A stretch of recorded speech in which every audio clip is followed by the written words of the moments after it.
Hello, my friends. Welcome. Hi, everyone.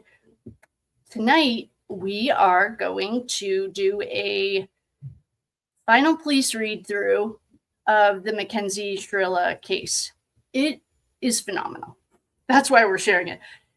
Although I may have bit off more than I could chew, it's like 97 pages long. So we might do a high level overview. But with that being said, if anyone's in here, can you let me know if you can hear me or not? If you can't, then I'll adjust. If you can hear me, awesome. I have so much to tell you guys. So why don't I pull up in the notes for this video? There are all of the, wait a second. Why isn't this saying that we're live? There are all the case reports, everything that we're, okay, here we go. Yeah, now it's live. Now public can see it. Okay. In this description, there's info for the live. So the police interviews aren't public. They're just unlisted, but I put them on YouTube so we could see them. The court documents, there's a link for that. This specific police report, link for that. The notebook LM of all of the documents, link for that. And join us because fun. So what I'm going to do is we'll pull this up and then we'll get going. And welcome everyone. Hi. If you can hear me, can you let me know? Or if you can't, let me know. If no one's in here, that's okay. It's still recording. So I'll have it. We'll have it that we can look back on. Now we are going to look at, this is the best. And if you've watched or listened to any of the court phone calls from prison, love her, then you have heard Mackenzie Shirilla say things about this detective. But with that being said, we're going to get into it. And like I here, it's 94. I have a cat here. Okay, here we go. This is our man, Strongsville Police, and this is as close to a federal police report that I've ever seen. Strongsville Police Department, and they're okay. One more thing. The reason that we're starting with this and not the gossip, if anyone needs a high-level overview of what the Mackenzie Shirilla case is, I'll do that really quickly. I don't really want to do any of the gossipy stuff because it's really easy. Plus, I watch that on my own time with others. Not with AG Tactical, highly recommend it. Oh, yes. Hey, thanks. I'm so glad you're here. Welcome. Oh, good. I'm glad you can hear me. Oh, I even have headphones on and I can't hear me. Anyway, the point is, Mackenzie Shirilla, this is all documents from court that I'm going to explain. I might throw in a little bit of my own opinion, like I think she's a straight up psychopath. That's my own thing. What she did was, at the age of 17, she was in a relationship with an older man. He was hot. Everyone wanted him. He was super smart. She was not going to graduate high school. It said she graduated, but Dom makes her boyfriend's name is Dominic Russo. John O'Keefe showed up the other night and today. The reading hasn't been made public yet because I didn't want to slam too much on you guys. John O'Keefe showed up again. Russo is the same last name with Whitey Bulger, which is our connection in the Canton case. I was trying to figure out why he was coming in. Dominic Russo was the boyfriend. He was in the front seat of a Toyota Camry. Davion Flanagan was the passenger in the back seat. I have an entire diagram that is in this. It's probably in this police report. I got it from this information.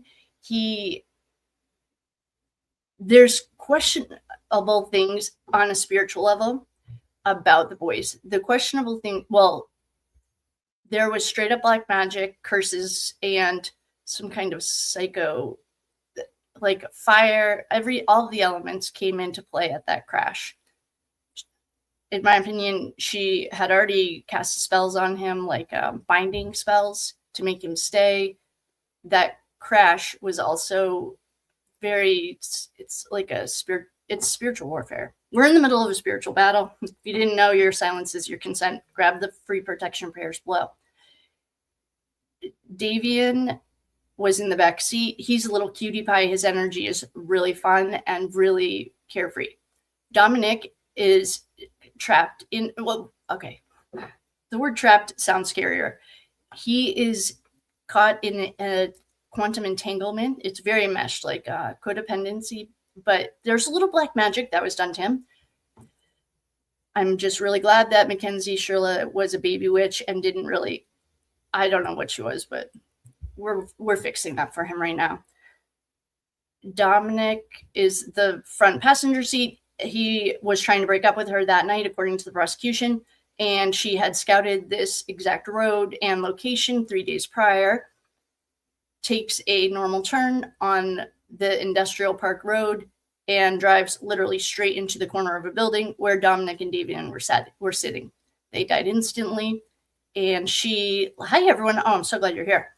I'm giving a quick overview of Mackenzie Shirilla case for anyone who doesn't know. And in the meantime, she is telling his family, her mom's telling the family he's in a coma. She's in a coma. I'm sorry. The boys died instantly. She was in a coma. That's what she told the family, his family. She wasn't. She was on Instagram. There were some modeling things that were coming through, and the parents of the kids got very concerned that things were not going, no one was going to be held accountable for this after the black box from the Toyota Camry. It was a 2018 Toyota Camry. I still don't know how she got it up to 100 miles an hour, but in the diagram, you can see how she's building speed. She's been since arrested and charged with 12 felony counts, serving life, possibility of parole in 15 years. I don't think that's an option. I don't think she'll ever get out, in my opinion. And so that's kind of an overview. I don't want to do any of the juicy, gossipy stuff, although it is fun to listen to. Yeah, exactly. I would say that her parents, it reminds, I'm an auntie. That's my job. My life is my aunting. But anyway, I don't have any rule with me. Everything's fun. But their mother sets very strict boundaries. To me, it's like a 17-year-old, a 4-year-old in a 17-year-old's body. I think actually, speaking of that, this is off the subject. Hi, everyone. I'm so glad you're here. I personally actually started doing some of the research today on the civil cases. I think that the Flanagans and the Russos should charge her for wrongful death, especially with her behavior. She's never going to learn anything, and it wouldn't be about the money. I think it would be like a principle thing. But I was looking at the Ohio laws and civil cases. I definitely think they have a case. And I just found something that her dad said. Her parent, everyone has an opinion about her parents. It's so easy. They are insufferable. The reason this is back in the news, so this happened 2 years ago. This is back in the news because someone at her camp, her parents and her, thought that this Netflix documentary would be a great idea. I personally think they left a lot of the important stuff out from the trial. It was very whitewashed or whatever that word is, but they left a lot of it out. Whatever the story with it, allegedly, this I have no idea. I don't want to look it up, but I heard that the director was also in a fatal accident. He was the driver, and so he wanted to give the driver a platform or something. I read or heard something like that. It could be even a prison call. I don't remember. I've listened to all of them. I don't listen to them I love phone calls from prison, but it's streamlining crack. I can imagine it would be streamlining crack. I like listening to it with AG Tactical. He's hilarious. And I started watching him when he had 10,000 followers and he just hit 100,000. It's cute. It's just fun to watch it. So the point of all of this is, so here we are tonight. Since Sandra Birchmore case, we have not had a good police report. And the reason that, in my opinion, it was a FBI report on Sandra Birchmore. And it was the best police report. I mean, when you have things like Proctor and Idaho or police report or Delphi, it's all a joke. This is a great police report. I really respect the detective. And I think he was 100% above board. Well, I haven't found any, what is it when they're corruption. I haven't seen none, zero corruption. One of the things they always, or Mackenzie keeps saying in the police report, or I'm sorry, in the phone calls is like, it's just because he's a Russo, he's a Russo. Well, apparently Russos, they have had their fair share of criminal activity. In the Whitey Bulger case, Anthony Russo, I think is the guy's name. The judge's name was Russo. I have not found, his mom is a lawyer. I have not found any nefarious, which is like unbelievable. Like the most nefarious thing that, if you haven't started the land prayers, please do. And the reason I'm asking is because I have to free Donovan is like stuck. Dominic is stuck in this black magic pattern that is just very similar to Canton. So I'm working on it right now. I just did a reading on the last 19 seconds. It's very elusive. And I think it's because I have to free Dominic of this magic. Anyway, so that's the long story of why we're, one more thing. The reason we're not going, I don't want to really do all the gossipy, juicy stuff. Not that I don't love it, but I don't really care. Like this is more on like what good police work looks like, not corrupted. I mean, I don't think we've ever had a case that wasn't corrupted.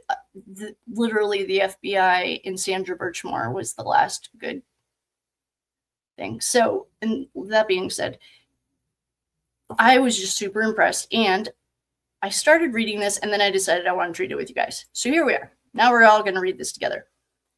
My attention span might not be 97 pages, so we might skim through this. There are links if you'd like to follow along. Oh, welcome everyone. Hi, I'm so glad you're here. Please like, share, subscribe, do all the things. If you're on the replay crew, please like, share, subscribe, do all the things. Give them to your auntie. This is the detective. This detective, Mackenzie talks a bunch of shit about him.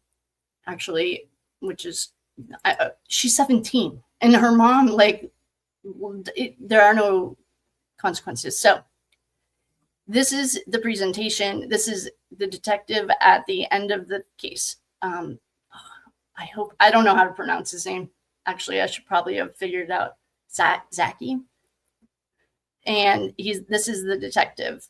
His name, I think he's Egyptian. I don't know. And I'm not trying to stereotype, but she does say some mean stuff. So we're not going to listen to that anyway. The incident is aggravated murder ×2. This is the report number. And the date was July 31st, 2022. This was the day of the accident. That's the murder charge from this accident day. Okay, look at how organized this is. Honestly, so impressed. And I have all of the interviews that are in here. You know, Kelly, Tyler. They're on YouTube. They're unlisted. The link is in the description. Though, if you want to watch them, we are going to watch them. Oh, Natalie reports mean people. I shared that one. Anyway, these are all the interviews of all the people. This is just like, to me, so impressive. The search warrants, they do a ton of search warrants for Apple, iCloud, Snapchat, you name it. Oh, she called about mean people twice. Natalie, yeah, I shared those. And then this is proving that Mackenzie doesn't have any health issues. They talk about POTS a lot. What I know about POTS, if anyone actually has it, please jump in. What I quickly, I did a quick Google search, was if you stand, to me, this sounds like very similar to an eating disorder or something, Or if you're hungry, you stand up too quickly and you like pass out, your blood pressure drops. Or if you're very hungover, not funny, but your blood pressure drops and it sounds to me like you pass out. But the point is you can't go from a sitting position to the pass out. The trigger, from what I read, was the standing up. Or like he also could do it. Anyway, these are phone interviews, more search warrant for medical records, search warrant for the Toyota, the black box, lab results. I know that Annie Elise was not, I didn't watch the whole thing. All I saw was the title. They didn't test her blood that day or something. There are some controversial, well, one of the civil case, and I can't believe that Natalie didn't get charged with witness intimidation. I think they threw that in for Murdaugh, Alex Murdaugh. And I think they threw it in for him. She straight up in some of these interviews asks them not to ask the people not to talk to the cops. This is her Snapchat search warrant. Anyway, we don't have to go through the summaries. I got this far and I just was super impressed. Okay. So post-arrest follow-up investigation, subpoena AT&T, search warrant Apple iCloud. Oh, this is new. She I posted the video, or hopefully I put the pictures of her OnlyFans account. She's 17 though, isn't that a minor? Oh, I wonder if that's why this says a sex offenses, suspected sex offenses. I don't know what that is. And then these are text messages between them. Detective Glover and Detective Vanek.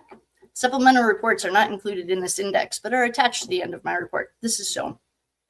Okay, this is, I'm just going to call him the detective out of respect. I have no idea how to pronounce it. This is the report in summary. On July 31st, 2022, at approximately 6:05 a.m., Southwest Emergency Dispatch Center received a 911 call from Tom. He reported Tom was riding a motorcycle. I heard that 911 call. Reporting a vehicle had run into the business at the end of the intersection of Alameda Drive and Progress Drive. The caller did not stop. That caller said, "Not my problem." He didn't stop and was no longer in the area upon the officer's arrival. He told them when he called 911 he wasn't there anymore. Strongsville police and fire personnel were dispatched to the area. I think this is Officer PTL. I don't know. Glassy comes up a lot. He was the first on the scene. If you've seen those body cam videos, it's this guy, Glassy and Zelinsky. And his trainee. Oh, that's why. Oh, okay. Glassy is the one who's running up to the car. And he's like, "Oh my gosh, I've never seen anything like this." And he says, "Hey, rookie, come here." I didn't realize he had a trainee with him. I thought that was a nickname. So this is a trainee's first day. That would be tough. Zelinsky were the first to arrive. Glassy reported a vehicle split in half. Let me just check and see if we have this 911, this body cam video. It might be hard. Actually, it's not as hard to watch as the video of her crashing. I don't know if I have it here, but we'll keep going and if it comes up. Okay, Glassy reported that the vehicle was split in half at 11792 Alameda Drive and requested EMS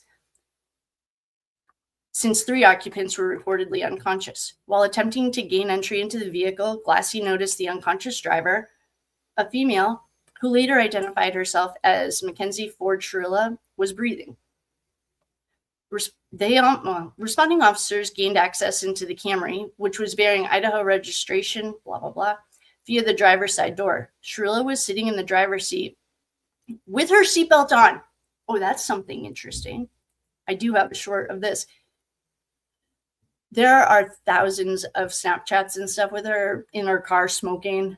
It's so lame. It's so seven. I don't even think at 7. When I was younger, I don't know. I think I would be well, I didn't do any of that stuff, but I would be afraid to do that. Anyway, the point is she doesn't have her seatbelt on in one of those videos, not one.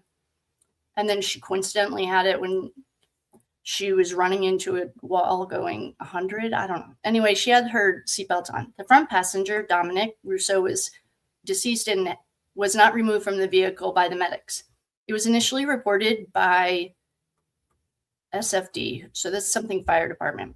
Oh, Strongsville Fire Department, that Flanagan had a weak pulse upon extraction, but this was not the case according to their report. I don't remember hearing anything about Flanagan. Wait a second. Mackenzie Shirilla, age 17, was extracted out of the driver's seat. When asked what her name was by Glassy, she responded, Mackenzie.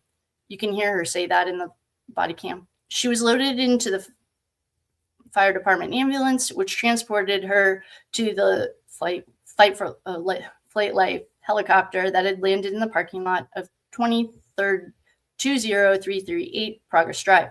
While en route, Captain Brett Stanslaw of the fire department located a clear plastic bag containing mushrooms and a digital scale on her person. What does that even mean, on her person? Like, oh, I guess she had it in her pocket or something. The items were handed over to Officer Balco, who was present inside the ambulance and captured the removal of the items on his own body-worn camera. Shirilla was subsequently, this is amazing how they have everything in chain of custody, flown to mental health in Cleveland for further treatment. The medical examiner took custody of Flanagan and Russo's remains. The vehicle was towed to the center's tow lot. On August 1st, 2022, I was assigned the case. I love you. 6:47, I emailed David Sems and Joe Thompson from the city's IT department requesting video footage. Oh, whoa, wait a second. I just want to check the timing of this. Okay, so this accident, they were called at 6:15 in the morning. He was assigned that morning, he was assigned the case, and a half an hour later, he was already emailing the city's IT department requesting video footage tracking the vehicle. A printout of the email is enclosed in the case jacket, and a PDF is stored digitally. At 7:32, I emailed the medical examiner's office requesting the autopsy reports for the victims. This guy is good. It hasn't even been, it's been an hour and 10 minutes since they got the 911 call, and he's already on it. And the backup is available. Detective Glover and I dropped off the suspected mushrooms at, so before 9 o'clock in the morning, he's already emailed the IT department, emailed the medical examiner's office, and dropped off the mushrooms before 9. I received, and then at 8:41, he received a voicemail from Chuck, somebody. He works at Lincoln. Oh, this is the storage unit video. He works at Lincoln Moving and Storage at 20036 Progress Drive. Dietrich told me security cameras captured a black Toyota traveling westbound on Progress Drive at a higher rate of speed than he normally sees. I requested a copy of the 8-second video.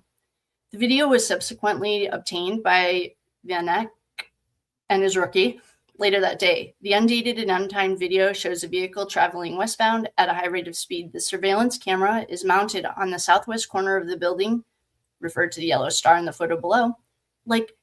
This guy must have gone to Harvard or something. The video is digitally preserved. It's mounted on the southwest corner, refer to the yellow star. The video is digitally preserved. Lincoln Moving, which is also called Parma Moving, is located approximately 4 businesses east of the crash scene on the north side of the street. The distance from the camera location at 20036 Progress to the crash site is approximately 0.3 miles, according to Google Maps. So she comes. This is where she calmly takes this right turn. Right over here, it's off of this, but she calmly takes her right turn, driving normal. She got from 89 miles per hour to 97 in this stretch right here. I think it might be a little closer. Anyway, driving kind of normal, and then a high rate of speed. She must have just gunned it from right there all the way like a torpedo. At 9:05. Detective, oh, they went straight to the hospital. So by 9 o'clock, this guy's done more than all of Canton ever did. Detective Glover and I arrived at the intensive care unit at the medical center. The sole survivor who was operating the vehicle, Mackenzie, was in room 571. Upon our entry, Mackenzie was awake and alert. Her neck was in a brace, her right arm and both her legs were bandaged. At her bedside was her sidekick, Natalie. Both appeared tired and cried several times during our conversation. After introducing ourselves, I provided Natalie my business card with the report number. I explained to her that once Mackenzie is discharged from the ICU, I would be interested in interviewing her. Natalie mentioned that her husband told her not to say anything until they have legal representation. I encouraged her to pass my contact information along to their attorney. We agreed that I will call her next week to check on Mackenzie's status. Natalie expressed concern about the public reaction on social media. Oh, so the public was already on her 3 hours after this accident. She also mentioned that she had heard from Dominic Russo's family. She expressed sadness about the loss of Dominic and Davion. Mackenzie was barely able to speak. She asked to see photos of her vehicle. I told her once she is discharged, we can arrange for her to see them. She mentioned that she had left her friend Rosie's house prior to the crash. Before she could finish, Natalie interjected and ended the conversation. I did not audio or video record this meeting due to privacy concerns given the sensitive nature of the location. During the conversation, Natalie asked about Mackenzie's cell phone. I explained to her that it was currently in evidence. Natalie wanted to know why I was holding on to her daughter's phone. Because 2 people are dead. I explained that I had a reason to believe it contained digital evidence that could help me piece together the events leading up to the crash. I further made her aware that I would be seeking judicial approval to collect the necessary data. Oh, he was not playing. Okay, so now we're at 10:15 in the morning. This guy is good. At my request, Detective Vanek and his sidekick, the sidekick is the rookie, who is also an evidence technician. Oh, I wonder if Trooper Paul, hey Trooper Paul, as also an evidence technician, responded to Progress Drive and Alameda Drive to photograph the scene. One of the photos captured the intersection showing the passenger side tire track directly oriented toward the sign. Oh, yes, she pops her tire right here. Oh, and she's heading, her goal was aiming for that sign. Okay. And the southwest corner of the building to the east. All photos were uploaded to the network folder after Detective Vanek completed a supplemental report at 10:12. So he's already written a report. The crime scene technician, Trooper Paul, has already written a report by 10:15 in the morning. I don't know why I guess I shouldn't be impressed that they're actually doing their job, but like seeing police officers do their job is just very heartwarming. At 10:20, I received an email from IT technician Joe Thompson. He was able to find an intersection of Pearl Road and Progress Drive. This is that very calm right-hand turn. The video showed a dark-colored sedan turning westbound onto Progress Drive from Pearl Road, southbound at about 5:34. I have this all in a spreadsheet, the times. It's not quite as anal as the John O'Keefe one, but I do have it. Okay, at 5:34:30 on July 31st, the vehicle slowed down, activated its passenger side turn signal, and maintained its lane of travel as it entered the intersection and turned slowly and safely onto Progress Drive. A glow, I didn't realize this was in a report. A glow is visible through the driver's side window, presumably from a digital device. I think, well, that would be Dominic's side, the driver's side window. Oh, wait a second. A glow was visible through the driver's side. Oh, so she was on her phone? Of course. Okay, at 10:32, Detective Glover submitted preservation letters to Snapchat and Facebook Meta, the parent companies of Instagram. Printouts of the submitted letters are in the case jacket. Still, it's not even 11 o'clock yet, and we're already he's sending subpoena letters. 10:51, Detective Lieutenant Jeff Mason emailed me about a phone call he placed to the Ohio State Patrol, post number 18. He requested assistance in downloading contents of the this is like our black box event data recorder, commonly known keep reading, as the black box from the Toyota pending the approval of the search warrant application. Detective Lieutenant Mason will follow up on the matter upon hearing back from the head of the reconstruction team. A copy of the email is enclosed. Okay, 11:17 in the morning, he's already calling the district attorney's office. John Costco. I don't know how to pronounce all these names. I apologize. He requested a copy of the initial report. Gosh, imagine like having cops that just do their job. He calls the DA 5 hours after they already have reports, everything. After providing him my contact information, he said he will have another APA contact me to assist with the search warrant preparations. At 11:33, I emailed John this is our district attorneys, a PDF of Glassy's report and a PDF of the crash report. Gosh, this just is like when it's done right. At 11:47, I received a call from APA Sarah. Okay, Sarah's the one, if you guys have seen the trial. She has long blonde hair. She's standing with all the victims, like as they make their victim impact statements. That's Sarah. Okay, Sarah, or APA, what do we I guess we just call them DAs in New Hampshire. Told me she was tasked with assisting. Okay, so she was assigned to helping him get the search warrants. She emailed me the template used by the Court of Common Pleas. Between noon and 1:47, I emailed Sarah the following search warrants to proofread and review. Okay, so in 20 minutes to 2 hours, he got to approve search warrants of Mackenzie's medical records, her cell phone, Mackenzie's Instagram, Snapchat, and the black box of the Toyota. Kelly. Okay, so at 3:02, 1500, Kelly came to the police, this girl or woman. Oh, actually, I do have this interview. Okay. Kelly came, we can listen to it. Let's do that. But I just want to read what's going on first. Kelly came to the police station accompanied by her mother to provide information pertaining to the crash. I gave Kelly a blank statement form and asked her to fill it out. I told her I would call her later to schedule an interview. In her statement, Kelly, who resides at 3011 Russell Avenue in Parma. Oh, I heard them talking shit about Parma girls. It's kind of like the way they did in Canton, like, oh, she's from some other town. There's some slang about Parma. Wrote that Mackenzie, Dominic, and Davion.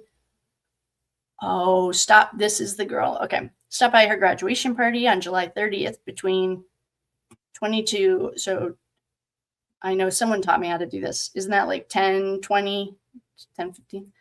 You do 24. I don't know. Everyone's guess is as good as mine. Late at night. So I think this is 10 o'clock. For approximately 20-25 minutes, according to Kelly, Mackenzie asked her if she tripped, which Kelly believed meant to do acid. Kelly said no. It's her graduation party. Shortly after, Kelly said she overheard Mackenzie ask Dominic if they should do acid that night. Although Kelly said she did not hear Dominic's reply, she heard the three of them talk about going to get some guy named Mark, who she knew lived in Westwood Drive near the location of the crash. Kelly mentioned in her statement, as the three of them got up to leave, she asked Mackenzie who was driving. Mackenzie said she was. Kelly then further added, no one was drinking, that the three of them had a weed pen and a bottle of alcohol, but she was unsure who was in actual possession of the items. Kelly confirmed that none of them consumed any alcohol at her graduation party. No drinking here. She doesn't want to catch charges. Upon leaving her house, she described them as totally fine and no problem between the three of them. Kelly's written statement is enclosed in the jacket. I do have Kelly's interview. Kelly. This is 30 minutes long. Actually, I'm going to come over and check on you guys because 30 minutes just sounds like a long time, but hold on. I have to just set my YouTube back to normal.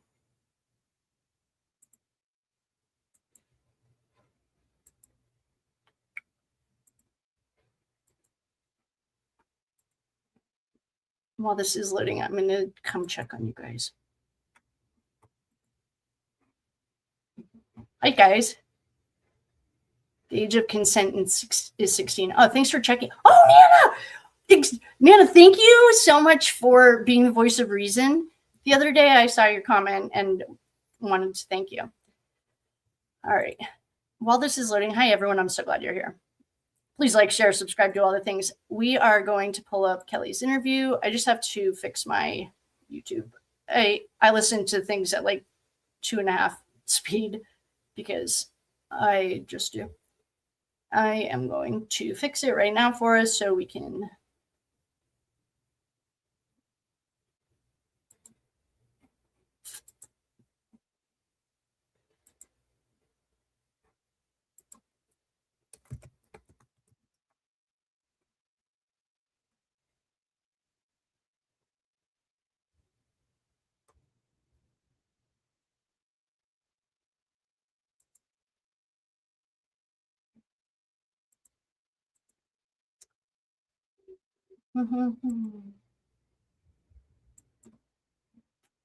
I'm just going to remove all of my extensions because I don't know which one it is. Otherwise, we'll be here forever while I try to figure it out. Okay. Hopefully that's good. No.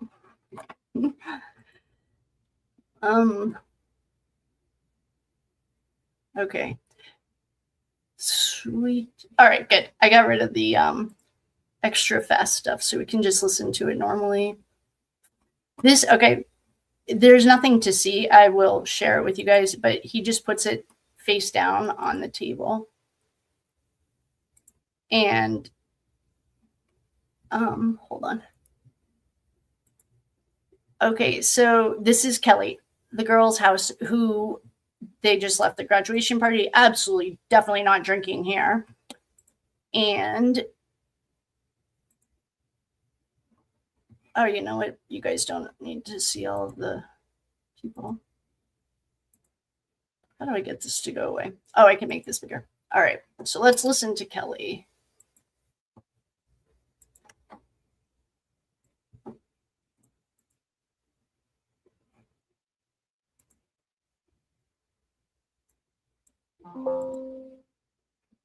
Recording.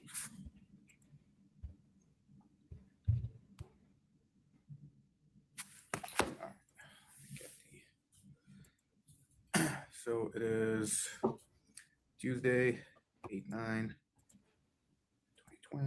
at 12:40. They're not really talking. How do you say your last name? Vraja? Vraja? Yeah. Where's that from? Romanian. Romanian? Yeah, Oh, Romanian. okay, cool.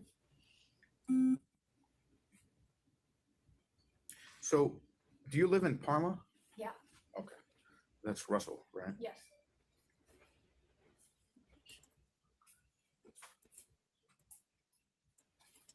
Okay, you good with this? Yeah. Okay, take it back so I can.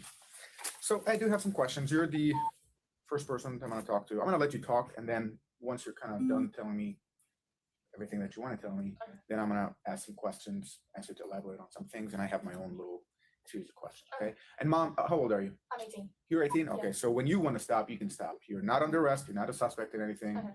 So you open the door, you make a right, and you're out in the parking lot. Okay. Okay. So how do you get out? You get out, you make a left. Make or a left. Right. No, it's a left. It's It is a a left. left. And Yeah, then you it's go a right left. out. There you go. That's usually we do this just to make sure that if something, I do this with everybody, so nobody can say, "Oh, I felt compelled to talk." I usually give them the wrong directions and make sure they're aware, and then you tell me, "No, that's the way out," so you know how to get out of here. So, okay.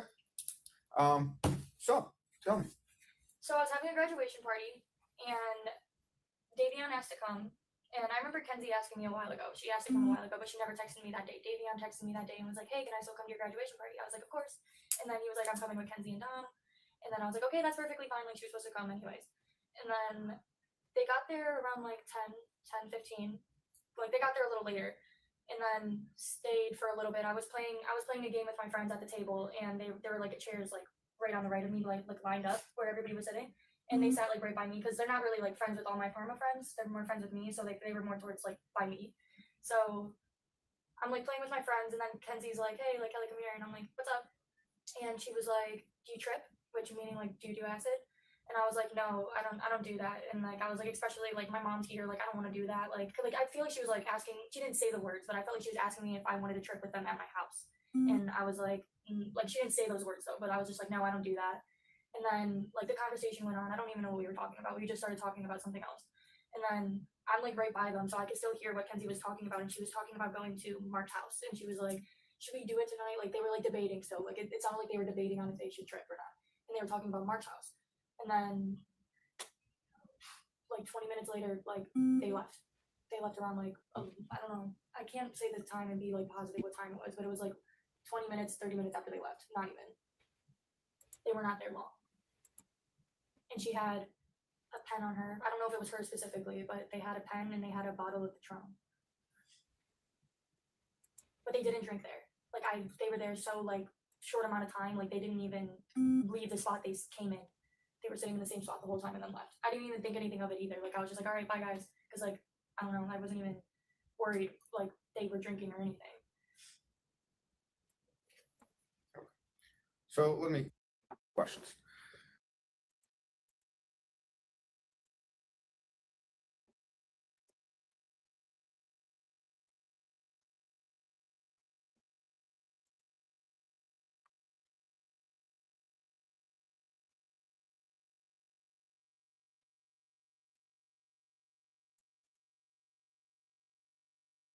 Stranger, but like he just That was my bad. You couldn't hear it for 2 seconds because I accidentally muted it. I turned up the volume as much as I could. It's like max. And how long have you known them? I've known Kenzie for like a year, and then Davion I just met him this summer. Did you know Dominic? It's just Kenzie's boyfriend.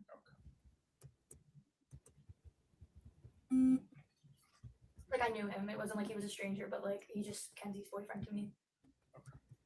So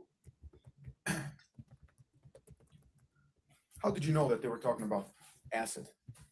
Because when you say trip, like I'm guessing, and I know she's done them before. I didn't know about Davion doing them, but they were all looking at me, so I'm guessing they're all about a trip that night. Like, and like I was guessing it was acid. She didn't say acid though. She said trip. She didn't say acid. So I know this sounds goofy, but you didn't think they're going to take you on a trip No, physically. no, I do not think that at all. Did you notice anything in terms of them having something on their person? Like, did she say, "Hey, you want a trip here"? No, that's what I'm saying. Like I didn't see the acid. I only know she had a weed pen on her and a bottle of Patron. That's what I saw. Well, I didn't even see the bottle. My friend Alyssa did. I didn't even see the bottle of alcohol. I saw the weed pen though. I'm not sure if they had the acid or whatever the trip on them. So you've known them approximately, Mackenzie for a year, through parties and friends. What do you know about Mackenzie? Not rumors. What do you know? She smokes a lot of weed. I don't know her like doing drugs or like bad things. I just know of, I don't know, not rumors. Okay, what I know, because I've never seen her do acid. I never like know if she actually for sure does it. I just heard from other people until that day she asked me. But I know she smokes weed and that's literally like her personality trait, honestly. Like that's it. That's about it. Was this the first time they ever came to your house? Yeah. Was anything suspicious about their behavior? Not at all. Not at all. They seem completely normal. So why did they leave early? I don't think it was like the kind of party they were expecting, because I told them like not a lot of people are gonna be here. Like we're all it's just like close friends and we're just chilling out. Like, and I just don't think they like Okay, so it's a kind of chill, laid back. Yeah. There wasn't a lot of people there. I think they wanted to like party. And like I said, I'm not like really close with them, so I wasn't like, no, stay. I was like, okay, like that's fine, you guys can go. Like Did you notice them? I know you said they were close to you, but did you notice them talking to anybody else, hanging out with anybody else? No, not that I could like recall or remember. Okay. What about Davion? Tell me about, what do you know about Davion? All I know is that he is a good kid. Like he just tries to make friends everywhere. Like I know that he was just always trying to do something, get out the house, be with his friends, and just be himself. But I know he smokes weed too. But I never thought he did like anything else other than weed. So, in terms of the Strongsville crowd, would you say you're kind of familiar with that group of people they hang out with? As in Kenzie or Davion? Mackenzie, for the most part. No. No. I'm not familiar with some of the people she hangs with. Okay. I know like Strongsville wise, like the girl she hangs with, like no, she's not even friends with them anymore, so never mind. No, What's her name? like Natalie and Bella and them, but Natalie Baja. But like they're not even friends anymore. Those are like the Strongsville people. The girls that she hangs out with, I don't even think they are from Strongsville. Natalie I don't even Baha. know their names. Yeah, So do you know Rosie? You know Rosie? Rosie. Yeah, I know Who's Rosie. Rosie? I know her from like social media, and she's like a model, I guess. And she, like my friend photographs her, so that's how I know of her. She like takes pictures of her, but I never hung out with her or anything. I just know of her. Gotcha. Graham or something. Is that the same Rosie?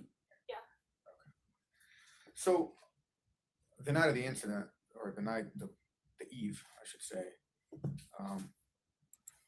you kind of mentioned that they talked about a guy named Mark, and this is the second time the name comes up. Is there absolutely anything you've heard from social media, anything about this Mark guy, where he lives, who he is? I know where he lives. Where does he live? I only know where he lives because I've been to he was throwing parties this summer a lot. So that's where a lot of people went to go throw parties. And I've seen Kenzie and Dom there before when I went to the first party. I think it was I literally think July 4th, because we went to this party and then we left because we didn't like it and we went to a different party and Kenzie and Dom were there. Can I go on my phone and Yeah, show yeah, you the yeah, yeah. address? Of course. It might take a second. And that's Mark's address. I almost positive. I don't Okay. know Mark. Yeah, no, that's but fine. And we can, like I said, I can vet it, but the name came up a couple of times, and Yeah, I'm just trying my- to find out yeah. who he is.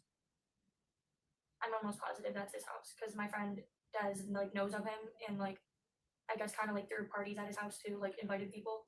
Do you know if Kenzie buys or sells weed? Like a little No. mini dealer? No, but I know Dom does. Or did. I don't know if he was doing it anymore at the time, but I know he was. Are you friends with any of them on social media? Yes. With whom? Kenzie and Davion. So what platforms are you friends with her on? Like Snapchat and Instagram and TikTok. You're still friends with her? Yes. So she hasn't deleted you? No. Does she know you're here talking to us? No. I'm sorry. It's okay, take your time, no rush. It was in July.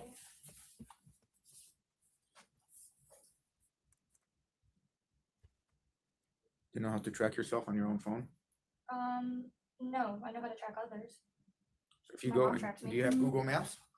Yes. So if you Google go on, Maps. No, I have Apple Maps. This is the address though. oh, perfect. Thank you. In the day I found out about all the stuff that happened, I was being my own little detective because I thought that they left my house and then that happened, so I was like really scared.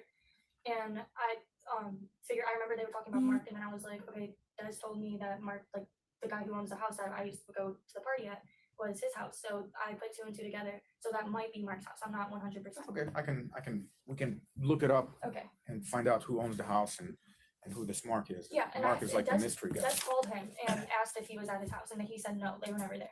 So you graduated high school? Yes. What's your From- next, what's your plans? I'm going to community college for my Cool. first 2 years. Awesome. I try to see. Hey, that's Save fantastic money. place. That is fantastic place. So I know you've kind of known him for a short period of time, but can you describe like the relationship between Mackenzie and Dominic, at least from what you've known, not you heard, from what you've seen, From what I've seen or what yeah. I've heard. not you heard. I don't want rumors. I want straight facts, Every or time, at least what your observations. every time I've ever been around, they were really cool with each other. They but they're also not really close with me, so I'm sure they wouldn't do anything sus around me. But I have heard they from other friends that used to be close with them. Like I said, like Natalie and like my friend Tess and all them, they used to be really close with Mackenzie, Mhm. and they're not anymore. They said they would argue, and when they argued, it would get really bad. Like they would lash out on each other, but it never seemed to actually end. So Do you happen to have contact info for Natalie? yes, I will not tell her you gave it to me. okay, thank you. That will kind of. I'm sure we have her name, but just in case on the event that we don't. This might still be her number.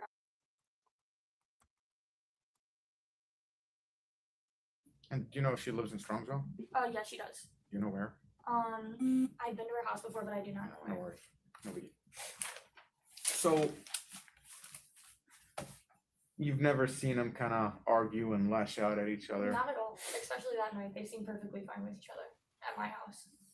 Anything ever lead you to believe that Mackenzie wanted to hurt herself or anything? Did she say anything? Did she appear depressed? No, She not looked at sad. all. She seemed happy at my house. Like, She looked yeah, happy. she was like talking about my tomatoes in the backyard, about how they're organic. She was just like making good conversation, like being normal. Okay. Other than the acid part, like she was completely fine. And did you see how they got to your house? No, but I did ask when they were leaving. I asked who was driving, and she said probably me. Those were her exact words. Okay. Probably me. But you didn't see what car they came in. I didn't walk them out. You did. Sissy probably doesn't remember. She was a black car. Okay. Okay. Who's Sissy? My sister. Sorry.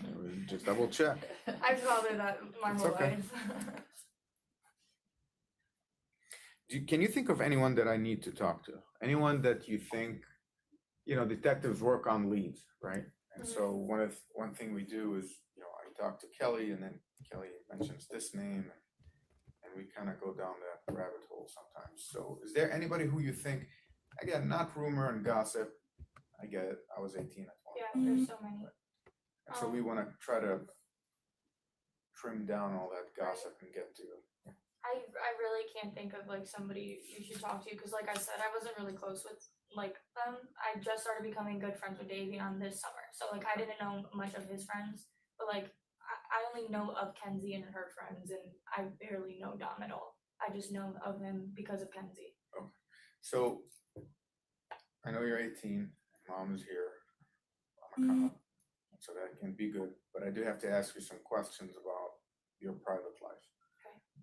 You don't have to answer, but if you do answer and you lie to me, you're not gonna get in trouble. Like I'm not looking to charge you, but it will go against your credibility, okay? Yes. So I don't care if you smoke weed, I really don't, or you drink, no biggie, as far as I'm concerned, and as far as this case is concerned. Besides, if you're doing it in your own house at the safety of your own home, it's one thing. If you're doing it in driving, it's a different thing. But have you ever engaged in any type of illegal behavior with Kenzie, like smoking weed together? Yes, I smoked weed with her. With her And Dom. and Dom. Okay. Who brought the weed? It was at Dom's house. It was at Dom's house. Yes.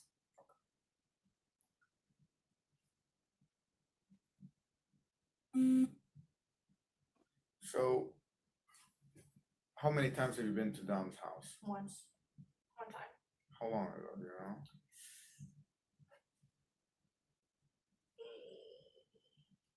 It was after me and Daniel broke up. Like March or April. This year? Yeah. So, do you know where Kenzie lived? I've been to her house. I've been to her house before, but I don't know where she lives exactly. But are you saying like where she stayed the most? Dom's. She was always with Dom.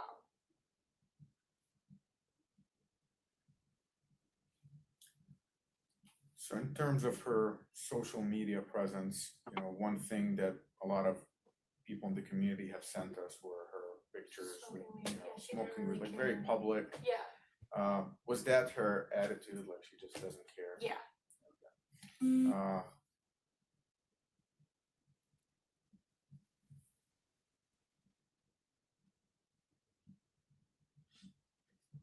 Who would you say is in her inner circle?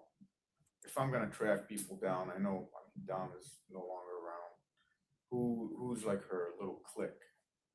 She used to have a clique. It used to be like Natalie and them, and they all stopped being friends. It was like Hope, Natalie, Tess. Like that was her little like clique, I guess.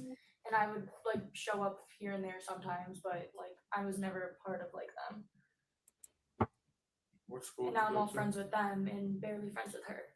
So now you're friends with these girls? Yeah. Okay. How often do you guys talk? I talk to Tess a lot, but Hope and Natalie, not really. Okay. Here What's and there. Tess's number? And again, I will not tell her I got it. That's the friend that I was talking about where I say like when I see Dom and Kenzie, they're always perfectly fine together. They seem good together. And Tess like was more in there than I was, and she was like I said, I don't know if they're rumors or like just like talking. She said like when it got bad, it got bad.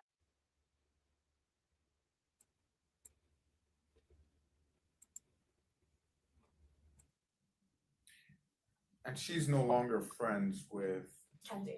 Kenzie. No. Okay. Does Tess live in Strongville? Do you know? No, Tesla's in North Ridgeville. North Ridgeville. Yes. Oh, wow. Yeah, everybody's like, That's weird. yeah, You know, everybody's you think friends like with each high other. school kids. Yeah. kinda- Nobody really. Parma doesn't hang out with Tess royalty. did live here before, right? Well, yeah, like years ago. That's kind of where they knew each other from. Here, no, Parma. She never lived in Oh, Chicago. that's right, in Parma, that's right. Parma, huh? Okay. So the Mackenzie as a driver. Have you ever been in the car with her? No, that's another thing Tess can tell you. She told me that Kenzie is a crazy driver. Okay. That she sucks at driving, that's what she said. Sucks at driving? Yeah, that's what Tess said. I've never been in the car with Kenzie. She's been in my car, but I've never been in the car with her. Okay. So does Tess doesn't know you're here? Mm-mm. Okay. Oh, no, not today. Okay. Did you tell her right after the crash? Did you say anything? Yeah, I did. What'd you Like say? after it happened. Yeah. She was like, no way, because she was friends with Davion. Okay. And Hope's friends with Davion too. And she didn't believe it at first, and then she found out that it was Kenzie who was driving, and she was like a little mad, but like she's not like against Kenzie or anything. Is she 18 or 17? She's 18.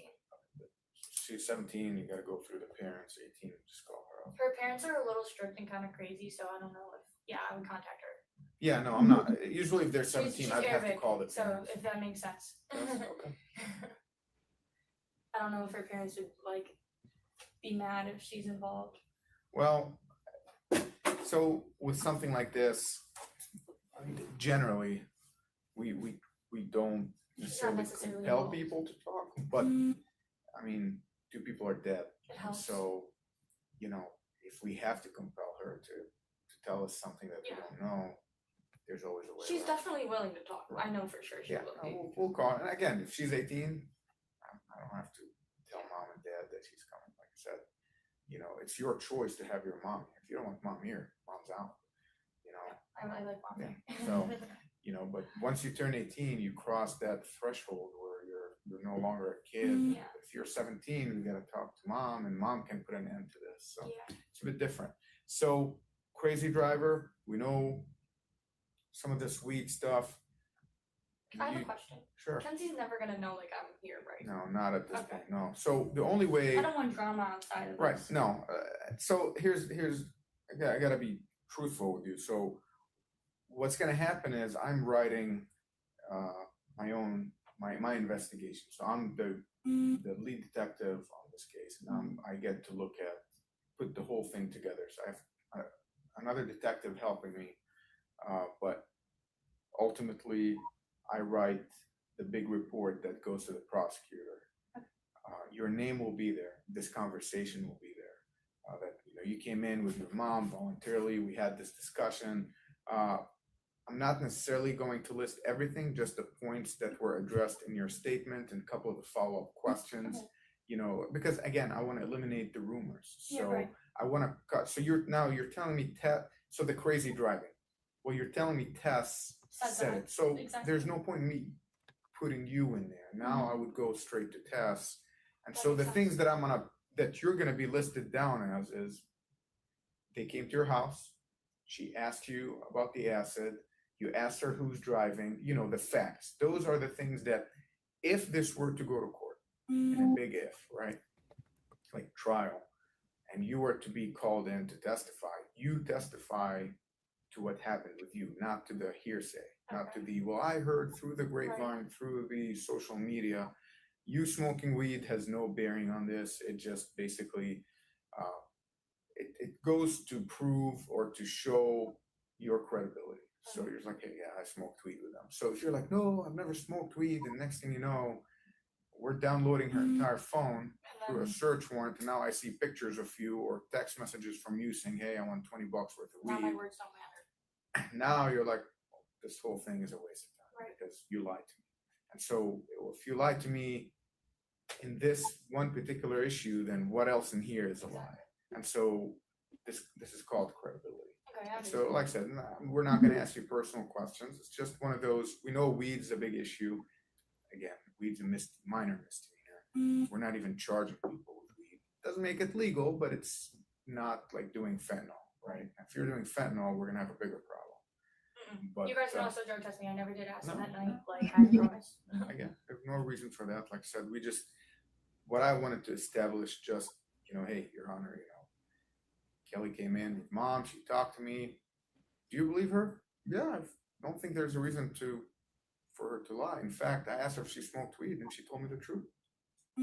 So that's all it does. Right. It goes for credibility. So what I'm gonna do, your statement is excellent. I mean, it's very spot on.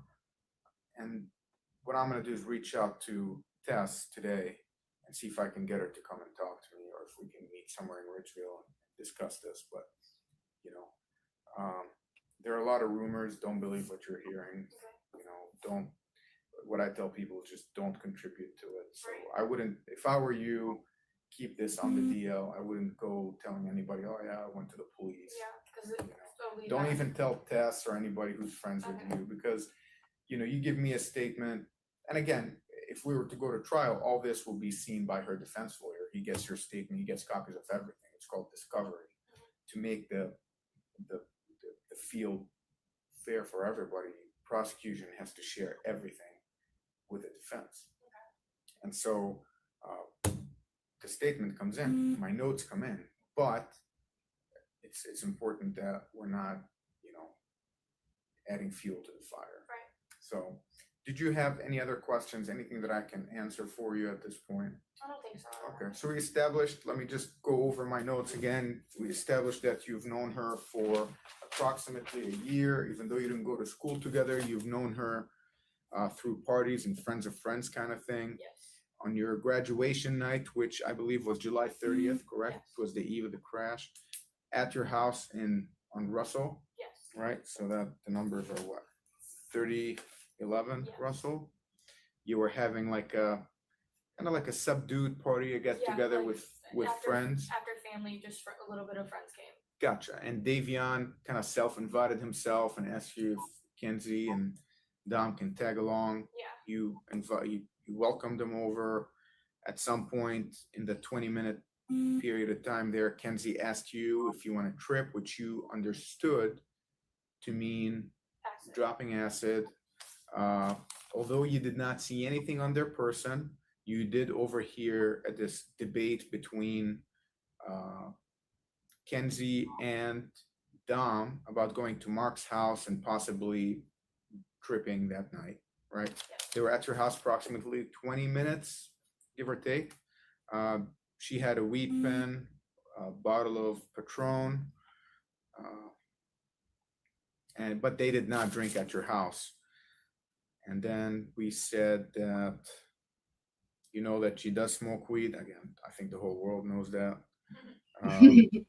You never saw them fighting. You never heard her talk about any type of suicidal ideations, but you have heard that she is a crazy driver, right? Yes.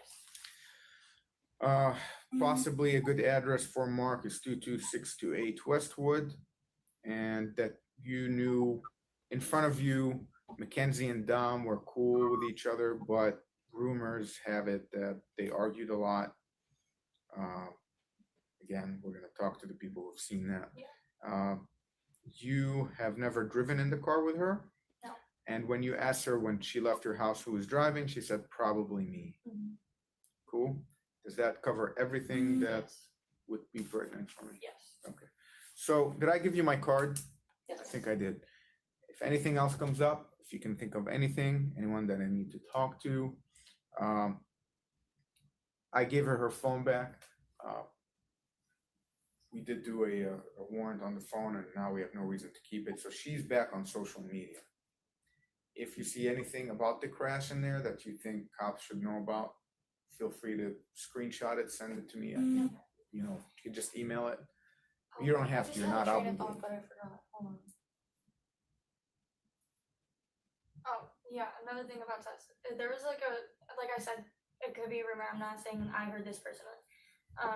That I'm sure you guys already confiscated Dom's phone and all that, so maybe you do know already. but he was like texting his family like I love you and his friend. I don't know his friend's name at all, but Tess was the one who was telling me that, so I'm sure she might, because he tried calling Dom or something because he was like texting. Dom was texting him like I love you like late at night and all this stuff like his parents. But like I said, that could be just a crazy rumor that people are talking about. Okay. But Tess is the one who told me that. So Tess seems to know a lot. I'm surprised she hasn't kind of called. They talk a lot. Yeah. Yeah. She's my friend, but What do you I think? won't What do lie. you think the odds of her wanting to talk to me? I'm sure she would. I'm sure if you called Okay. to like just say what she knows of what she knows. I mean, she hasn't been friends with Kenzie for a while, so I know she just knows stuff of them from the past, not anything like recently. So who did Dom text? I have Say his family. his family, his mom, and a friend, but I don't know the friend's name. She said it, but I don't remember the friend's name. But I guess it was like one of his closest friends. And Tess told me that like when Kenzie and Dom would argue, like Dom would call him to like settle him down, to settle Dom down. Had that one friend, but I don't remember his name. Okay. All right. Yeah. Well. But like I said, these are just a bunch of words I keep like hearing. There's nothing 100% there. I'm not sure if he actually texted them or anything. Perfect. All right. It's off. We are done. All right. Okay, my friends, my loves. So none of us really have a strong opinion on the interviews. So I'm going to just keep reading. And then once I start getting tired, I'm on the East Coast. And so we'll just push through, or I'm getting tired, but I'm not too tired to do this yet. Are you guys still? All right, I'll just get back to this. Okay. I need to share it so you guys can see it. Oh, one thing I did want to tell you guys, most of the interviews are audio like that. I think there were two. I remember seeing that kid, Tyler Coy, because, hold on, one thing really quickly. He came home from Colorado to talk to the police. He was freaking out. I think it was Davion's best friend. Yeah, Davion's best friend. All right, let's get back to the business. How all police departments should start doing reports. Okay, so we just heard from Kelly. All right, so now Kelly came in that day at 3:00 in the afternoon. While our hero, I'll call him the hero, detective, is interviewing Kelly, his buddy, Detective Glover, sent a preservation letter to the to Life 360, which who would have thought that Life 360 was about to become like a hero for us? Oh.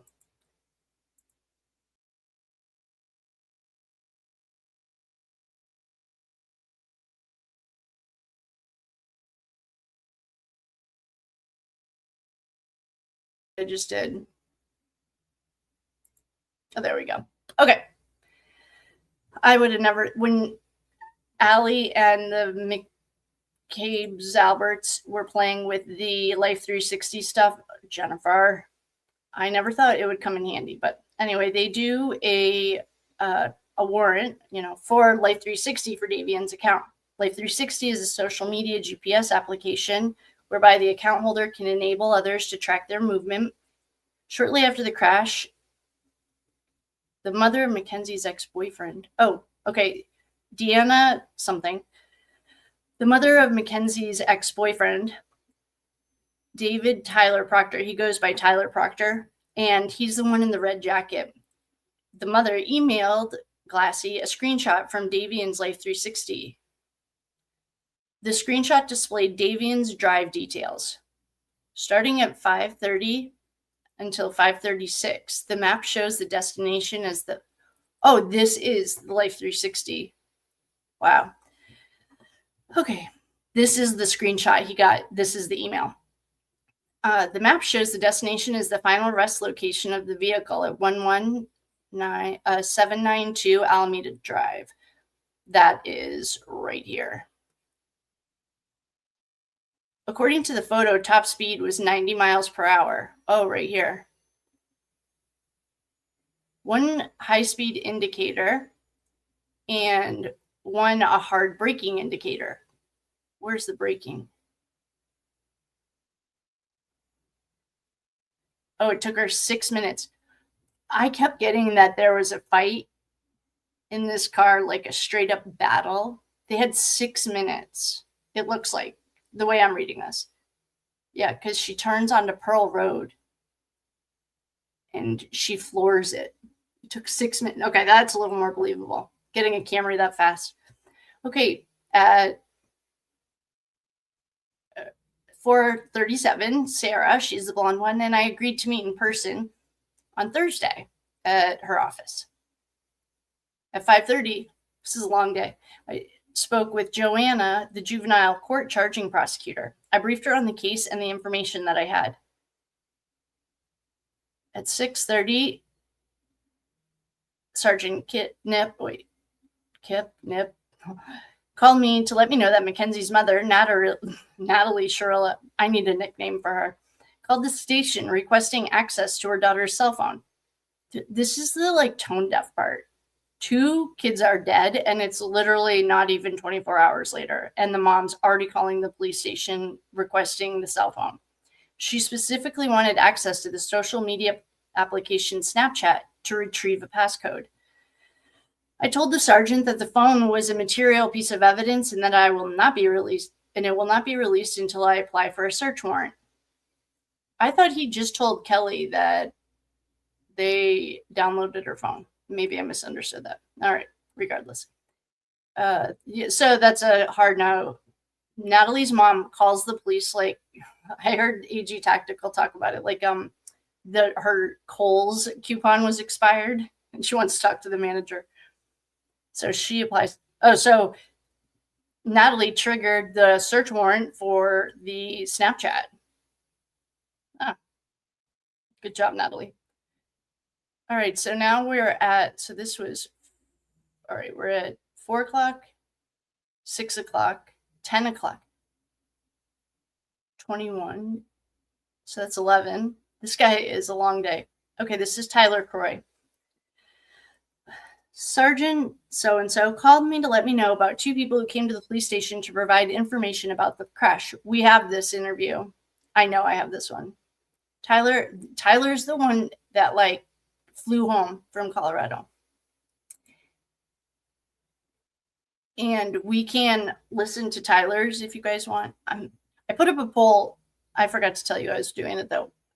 Do you guys want to listen to let's see how long it is. Why don't I do that before Tyler's interview is 35 minutes. He comes in with another one of their friends that's on Life 360. Where did she go? Okay. Tyler Croy is friends with Davion and on the social media. Oh, he's friends with them on Life 360. Tyler provided a written statement in which he detailed the whereabouts and the movements of Davion starting at 23. So, that's 11:30 on July 30th until the time of the crash. The information was supposedly obtained, allegedly, it was from the application itself. Tyler began his statement by writing all of this information. This is how he starts his statement. All the information comes from the app Life 360, used to track location of someone's phone. Screenshots provided by Croy are digitally attached. The following is an outline based on Tyler's written statement, which is enclosed.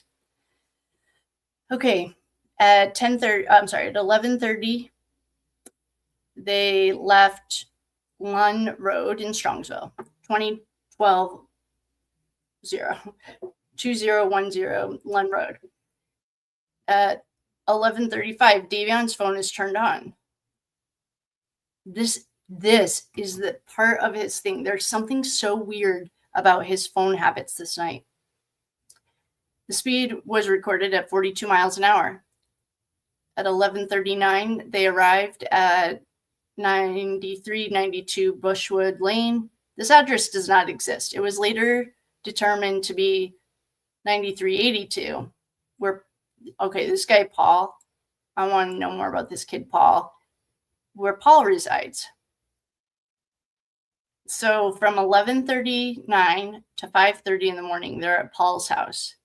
At 5:30 in the morning, they left 9392 Bushwood Lane after spending approximately 6 hours there. 5:30 to 5:36, traveled normally from Whitney Road to Pearl Road, where they turned onto Progress Drive. At 5:35, Life 360 indicated Davion used his phone while the vehicle was still on Progress Drive in front of PPG Industries. 5:35, Life 360 recorded the vehicle experiencing a hard braking well after it was off the road and after it passed the sign. Oh, wait a second.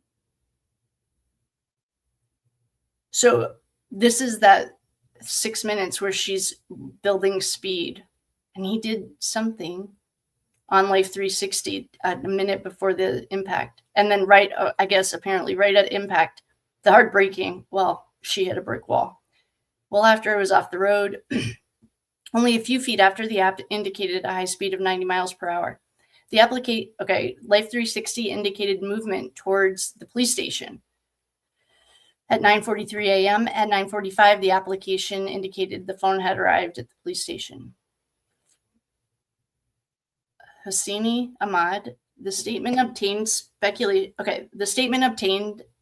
includes speculation and opinion. He mentioned a party on Whitey Road where Mackenzie, Dominic, and Davion took place at the house of this guy, Paul. Hosseini indicated that Dominic and Mackenzie were dating and fought all the time. He speculated that Dominic and Mackenzie were fighting before the crash. He further added that he believed Davion was a victim and that rumors were that Mackenzie and Dominic were on drugs. His statement has been enclosed. Yikes. Oh gosh, Natalie Shirilla calls Kohl's to complain about her expired coupon. So this is August 3rd. So the accident technically happened on the 31st. The 1st, 2nd, 3rd. Oh, so she waited 3 days to call the police again. She left a voicemail requesting a call back. She stated she needed to access one of her daughter's social media accounts to obtain a passcode. Natalie had made multiple calls to the police department, including a call to Detective Sergeant Cravatis, who explained to her that the phone was logged as evidence. There are the audacity, actually. This is just annoying. Why is she calling several times to get the phone? Your daughter was driving and 2 kids died. Come on. All right, so on the 3rd, at 11:24, Sarah emailed me back the medical record search warrant. Oh, Sarah, what took you so long? He's been waiting for this for 3 days. Anyway, at 11:57, I called Natalie and left her a voicemail requesting a call back. At 20:20, so at 6:20, this sergeant emailed me multiple screenshots that Tyler Croy had emailed him. The screenshots supported the written statement Croy had provided the previous day. All photos were preserved in witness folder under Tyler Croy's name. August 4th, Natalie Shirilla called and left. She needs to talk to the manager. August 4th. At 8:27 in the morning, she left another voicemail. At 8:30, I met Sarah. Oh, remember he had scheduled this meeting with Sarah? This is Thursday at her office. At 9 o'clock, oh man, dude, I think Russo, look, okay, so the judge that sat on on Mackenzie's case was a Russo. She was dating a Russo, and this judge is a Russo. But so far, I haven't found any nefarious things, which is a pleasant surprise. Okay, at 9 o'clock, so he's at the meeting at 8:30, and at 9 o'clock, he has the warrants for her cell phone, the medical records, and the black box. Mackenzie's cell phone password. At 10:10, so gets all of this, gets back to his office. Once back at my desk, I called Natalie Shirilla. It was apparent that she was at the hospital with Mackenzie. I could hear Mackenzie in the background. Natalie inquired about her cell phone. I explained to her that a county judge had signed a search warrant for Mackenzie's cell phone, which allowed me to gain access to it. Natalie wanted to know how soon she would be able to get the phone back. I told Natalie that if Mackenzie were to voluntarily provide me with her cell phone's password, I could access it, download the data pursuant to the search warrant, and return the phone to her the same day. I further added that my other option will be to turn the phone over to an IT professional to bypass the password, and I would not be able to provide her a timeline to return the phone. Natalie placed me on hold while she consulted with the puppet master, Mackenzie. Moments later, Natalie returned and I heard Mackenzie in the background dictating her mother the password. Natalie then told me that Mackenzie's cell phone password was 1949. Prior to hanging up, I told Natalie that I will hand deliver the cell phone with the passcode to our IT tech and call her back at a later time to arrange returning her phone. Okay, that's at 10:10. 11:30. Okay, at 11:30, I turned the phone with the password. This is our chain of custody to David Sims, the IT director for the city of Strongsville. I also presented him with a search warrant. Sims reviewed the search warrant and took custody of the phone. At 12:05, Christine Russo, Dominic's mother, called me. She wanted to know if we had custody of her son's car keys. He had a Cadillac and his necklace. At 12:55, I called Christine back and told her that we did in fact have a key fob for the Cadillac. Key fob was recovered at the crash scene. I wonder where it was recovered. Like, was it couldn't have been then, I guess, in Dom's. Okay, well, maybe keep reading.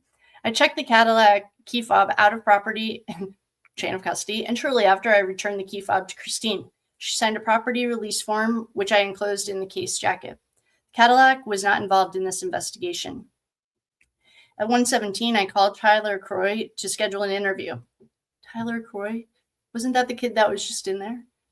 He agreed to come to the police department on Thursday, August 11th. Today's the 4th. Come on, Tyler. At 1:25, David Sims returned Mackenzie's So at 1:25, they had the phone from 11:30 to 1:25 and returned the phone. Search warrant service, Metro Health Medical Records. At 2:42, I arrived at the Medical Records Department at Metro Health Medical Center and served a copy of the search warrant to the on-duty receptionist, Debbie. I also showed her the original warrant. Debbie asked that I fill out the medical release form with the necessary delivery information. Photos of the form have been digitally added to the network folder. At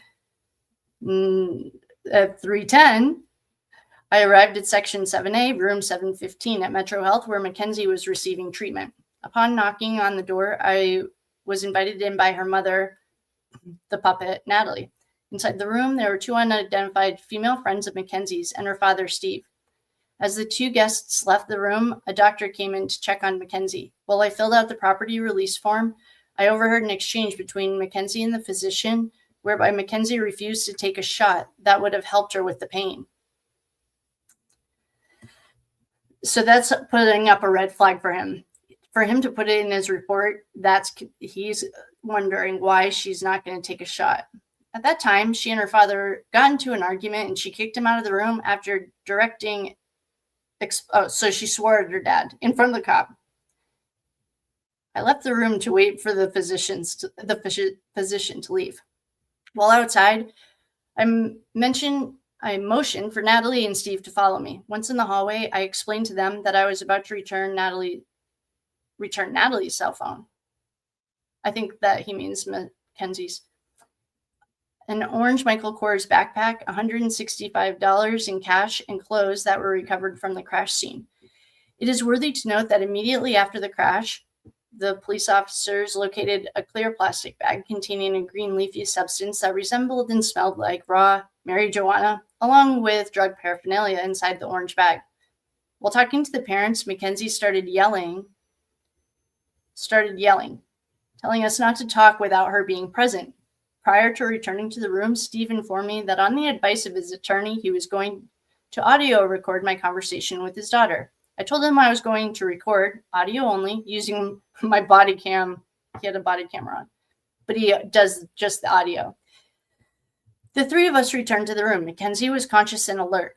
She asked that I place the money in her bag, referring to the orange backpack I brought with me. I counted the money, $165, in front of her parents. Mackenzie told her parents to put the money in my bag. Natalie signed the property. She is not very likable, but I'm picking up what he's laying down. He does not like her attitude. I think that's just what I'm getting from this report. I don't know. Natalie signed the property release form. Afterward, I handed Mackenzie's parents a copy of the search warrant and the inventory receipt. I explained to all three the details of the search warrant and the basic nature of the investigation.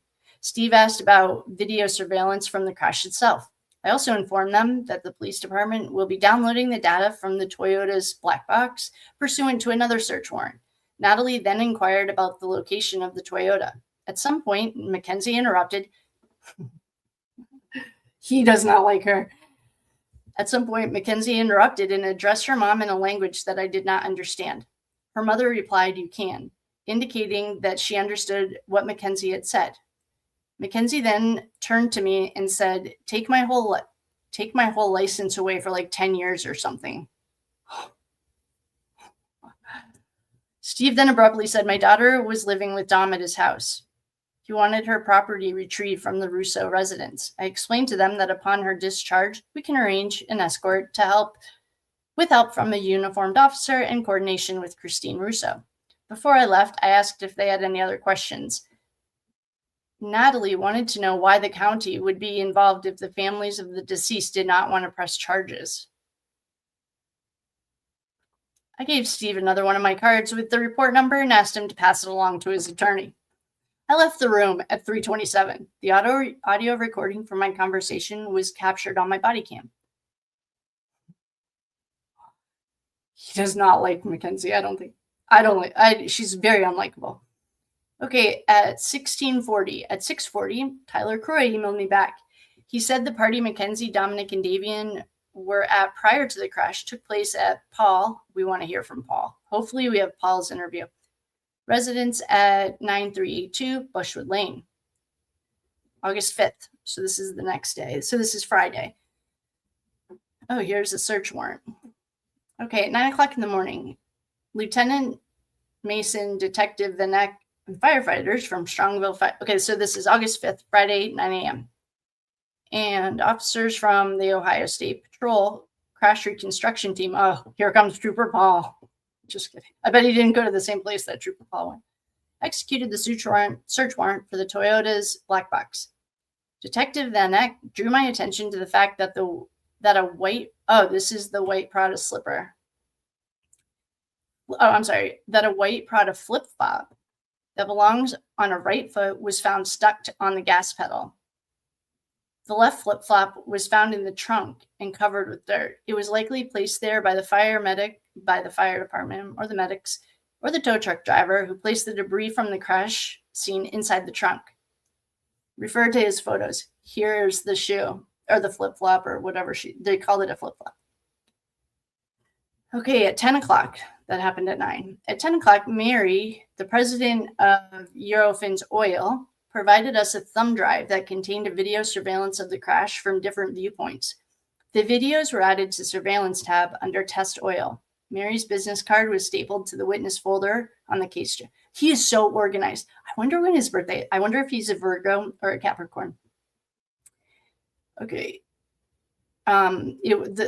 The business card was stapled to the witness folder in the case jacket, and the thumb drive was entered into property. Mary provided 10 total video clips varying in length. Footage from the south side of the building and the west side captured the Toyota's approach and the impact with the building. Oh, this is when they knew it was over for Mackenzie Shirilla.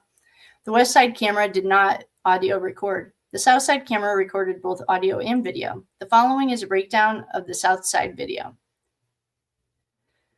Okay, at 9:39:38, the vehicle can be heard approaching at a high rate of speed. 9:39:41, the vehicle appears on screen and can be seen at a high rate of speed. I don't know what WB means. 9:30, 9:42. The brake lights are illuminated as the vehicle crashes in. Oh, she did brake. Okay. Oh, it even has like a braking and a non-braking screenshot. Are illuminated as the vehicle crashes into the sign on the sign where the building was, where it impacted the building. Oh, so she braked? Like, why bother braking?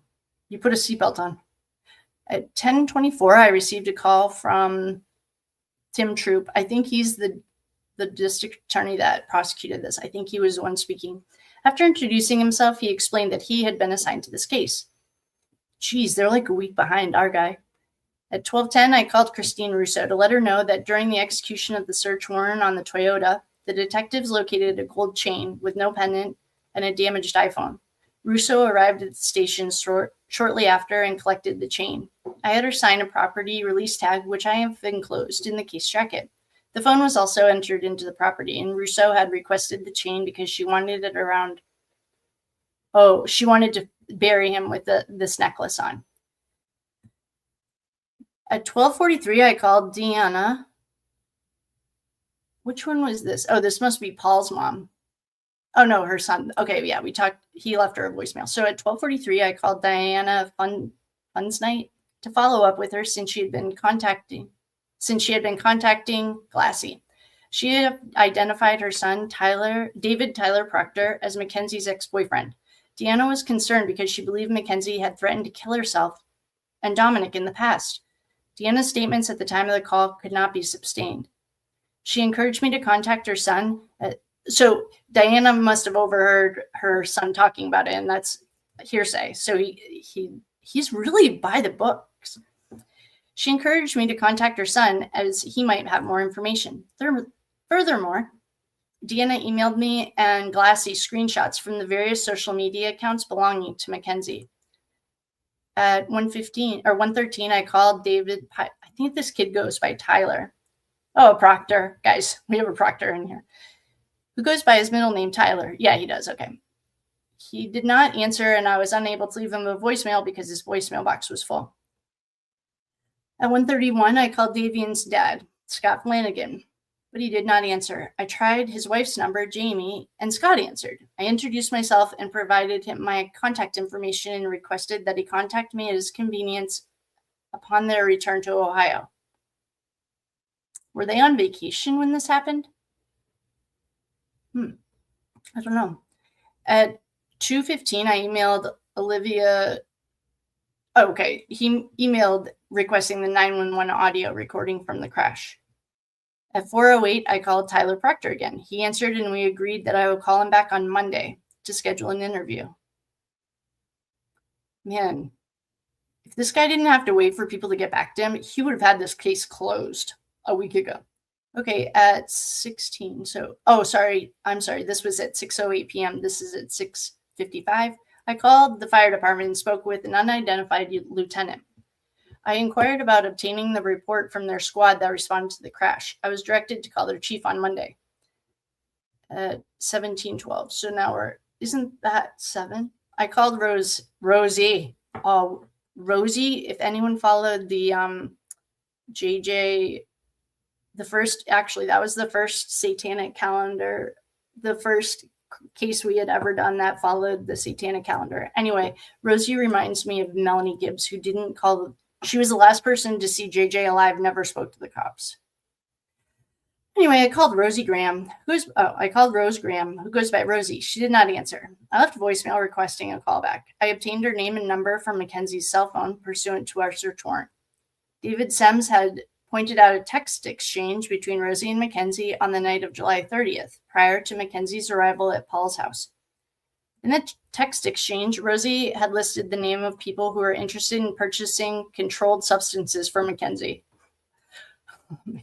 She's just picking up charges all day. At 17:15, I think that is 7. Tim Troop arrived at the police department where the three of us met. So Tim Troop, another sergeant, and I met. I briefed Troop on the progress of the investigation and provided him digital copies of the reports, surveillance videos, and photos. At 7:18, Aaron, oh, okay.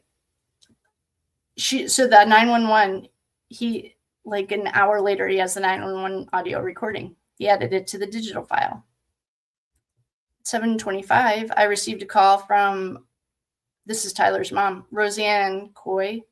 I don't know how to pronounce that name. She identified herself. Oh, I'm sorry. This is Rosie's mom. She identified herself as Rosie's mom. I explained to her the case that I was investigating and asked to interview Rosie. Oh, so Rosie must only be 17. Roseanne, wait, okay. This is like usually males. Roseanne agreed to bring Rosie to the police department on Thursday, August 11th at noon. On Wednesday, August 10th, she left me a voicemail asking to reschedule. That's not how this works, Rosie. Okay, this can't be right. 1600 is 4, 17 is 5. Oh, sorry, 18 is 6. So I was off an hour. So that was 5:25, not 7. 5:17, 5:25, 6:29. I emailed Tim Troop. I think I like Tim Troop. He presented the case to the court. I emailed Tim Troop the 911 audio and shared with him my body camera footage from all the officers involved in the crash, as well as my audio recording from the day before when I returned Mackenzie's cell phone. 6:36 and 9. Wait, why am I getting confused? This is all the same day. He calls Carolyn Burlinghouse back to schedule an interview with her son. Oh, so this kid's 17 too. So he has to call these moms. Oh, okay, because they're all 17. He called Carolyn to schedule an interview with her son, Paul, who hosted the party. Who hosted the party that Mackenzie, Dominic, and Davion attended before the crash. She did not answer, and I was unable to leave her a voicemail because it was full. All right, about an hour later, she calls him back and left a voicemail. Glassy forwarded me 3 other emails from Deanna. The emails included photo and video attachments from Mackenzie's social media accounts. The attachments were digitally attached to this report. On August 6th. Man, these are long days. At 9:50, I called Carolyn back. She answered and stated her son, Paul, was 18 years of age. She further stated that on the night of the party, she and her husband were in New York. After explaining to her that Mackenzie, Dominic, and Davion were at our house for approximately 6 hours prior to the crash, I informed her that I needed to interview her son. Natalie reports mean people. Natalie's calling Kohl's again to complain about her expired coupons. At 10:08, I received a call. I've shared these 2 calls. I received a call from Natalie Shirilla. She wanted to report a couple of girls saying mean things to her daughter on social media. Natalie identified Morgan Verbicki. Sorry, Morgan. I don't mean to. Morgan as one of the girls. He doesn't even believe her. She allegedly sent Mackenzie messages pertaining to the crash. Although Natalie said her daughter was no longer on social media, she was unable to provide a phone number for Morgan. The second girl, who she only identified as Jenna, reportedly blamed Mackenzie for killing Dominic on purpose. Natalie said Mackenzie had screenshots of the messages. I asked her to email them to me, and I would look into it. I further explained to Natalie that unless this speech was threatening in nature, I would not be able to control what people said about the events. Natalie never emailed me the screenshots. Oh, interesting. At 10:36, I called Diane Vraja and scheduled an interview with her daughter, Kelly, for Tuesday the 9th at noon. Carolyn, Paul's mom, called me back and said that she and her husband and her son, Paul, will be available to come. Geez, everyone's like so lackadaisical. They'll be able to come on the 11th at 10.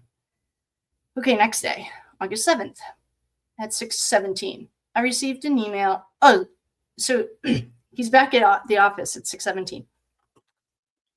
The next day, I received an email from Glassy letting me know that Mackenzie attempted to leave the hospital.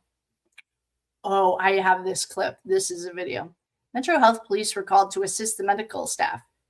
He further stated that Sergeant Doyle, had called the hospital police to inquire whether we had a warrant for her arrest. I called Glassy and informed him that the case was not ready for charges. At 8:54, I sent a text message to Lieutenant Mason and Detective Cravatus, making them aware of Glassy's text. Oh, because they can't hold her if they don't have a warrant. That's why they were asking. At 9:30, Bates emailed me to let me know that he spoke with Lieutenant Lumbar Henderson about the report. Henderson told him that I would need to submit a records request. Later, Bates called me and relayed the same information. Man, he's like almost anally detailed. At 9:52, I emailed Metro Health records employee Kelly Lentz and Lieutenant Henderson inquiring about the required paperwork to obtain the police report. I also let them know that on Thursday, August 4th, I served Metro Health with the search warrant for any and all records and reports pertaining to the treatment of Mackenzie. Don't play with this detective. He's like the kind of guy that's, remember when Mark Tinsley in the Alex Murdaugh case, he sat down and pulled the receipts out of his jacket? That's like what this guy does.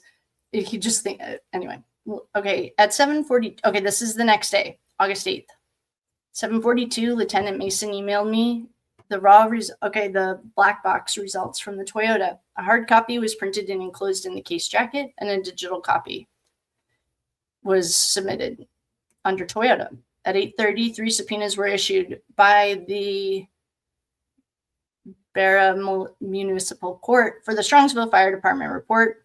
The fire department, they had 3 different fire departments there. So 3 subpoenas. They had Strongsville, Barra, if anyone's from there, I don't know, and the Strongsville High School for documents relating to Shirilla's attendance, grades, and discipline. The original subpoenas are enclosed.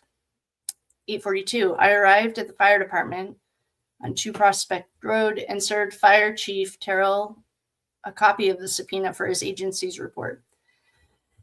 At 8:45, Metro Health Police Report number 22-031787. Metro Health Records employee Kelly Lentz replied to my email by attaching the Metro Health Police Department CAD call for service report. The patient assist report indicated that on August 6th of 2022 at approximately 1800 hours, so didn't I just say that was 6:49? 2 officers, badges number 3 and 77, responded to the room where 715, where Shirilla was being treated because she was being combative. The officer stood by and did not take any action. How could she be combative? She supposedly has like broken legs and a broken spine. Combative, I don't know. The officer stood by and did not take action. A printout was added to the case jacket under history. At 8:55, I served Strongsville Fire Chief Jack D.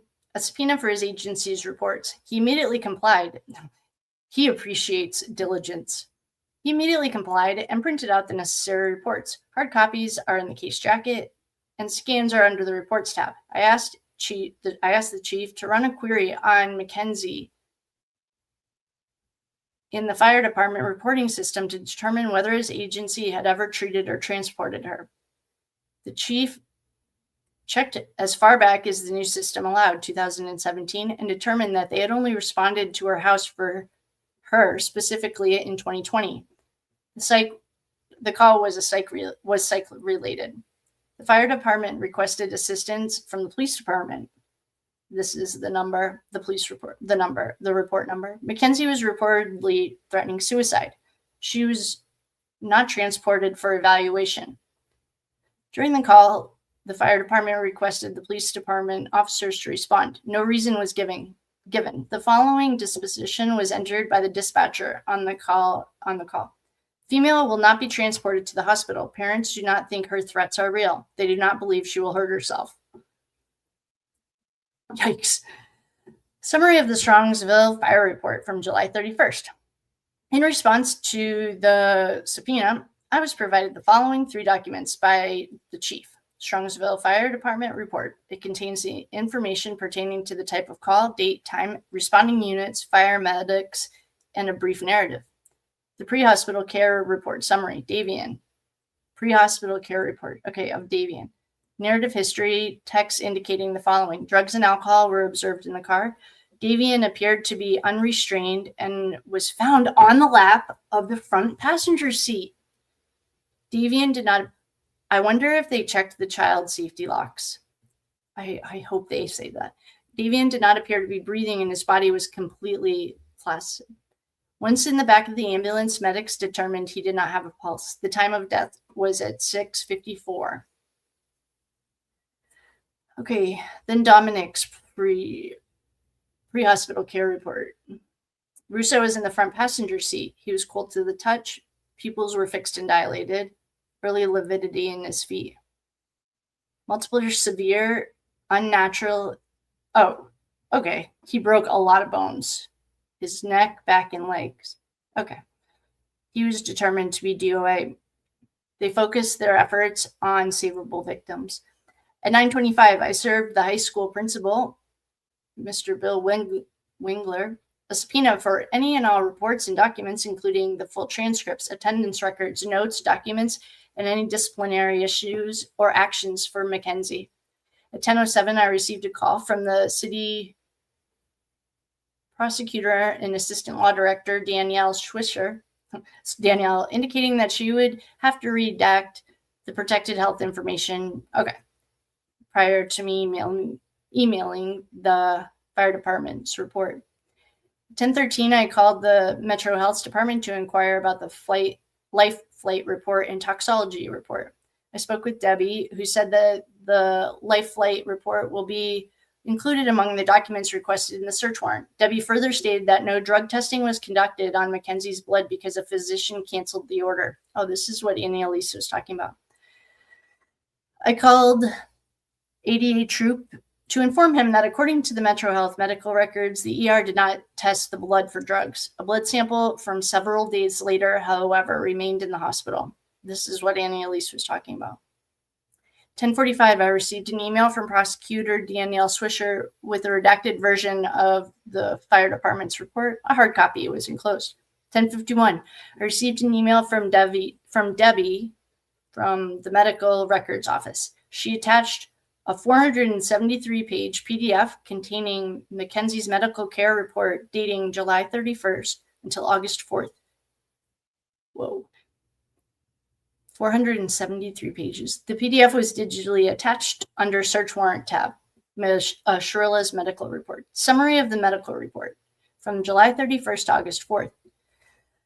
Mackenzie's medical report through August 4th was comprised of 473 pages. They were emailed to me from Metro Health Medical Records Department due to a search warrant that I served on August 4th. Wait, what day is this again? 8th. Okay.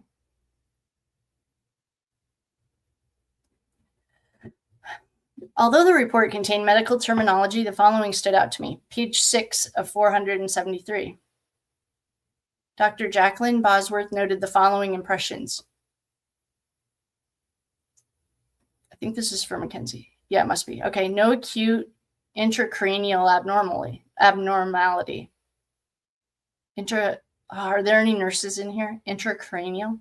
Multiple heptic lacerations with the largest in the right lobe, grade 3. No evidence of active hemorrhage.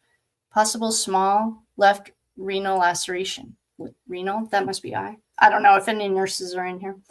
Tiny right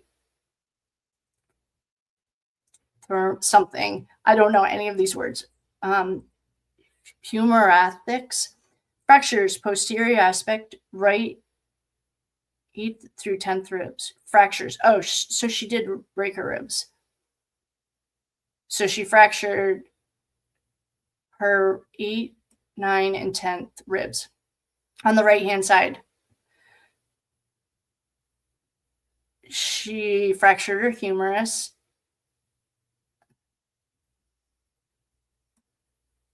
I don't even know what any of these words are. So far, though, her injuries are checking out. Page 11 of 743. I skipped these two. If there are any nurses in here, basically everything that Mackenzie's mom said happened, it looks like did. Well, that's a C for RNA for effort. Page 11. Oh, man. Okay.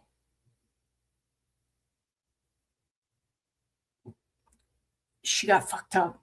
All right. The diagnosis. Left C collar. So is this her collarbone? I don't know all these medical terms. There's a fracture of C1, so that was true. Okay, Mackenzie, I owe you an apology. So she fractured C1. That's right here. That's like when people jump into the deep end or the shallow end. Man, I can't believe she lived. You're not done yet, honey. Bilateral ICA dissections. I don't know what any of this is. IR repeat CTA 8-6. Left vertebrae artery dissection. Left vertebrae artery. Did she almost have a heart attack? Is that what this means? Fracture and dislocation of the right humerus.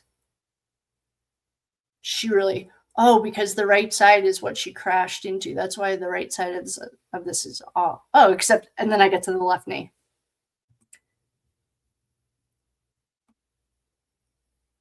So I think she fractured her humerus and her femur. Renal laceration. No chest tube. Fractures of right ribs, small. If there are any nurses in here, please jump in. Okay. Page 15 of 473. Past medical history, POTS, per mother, and school records. No doctor. That's what the judge said in the sentencing. We can't take her mom's word for it.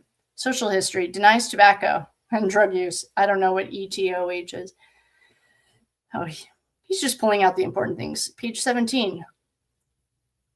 Ethanol serum, none detected.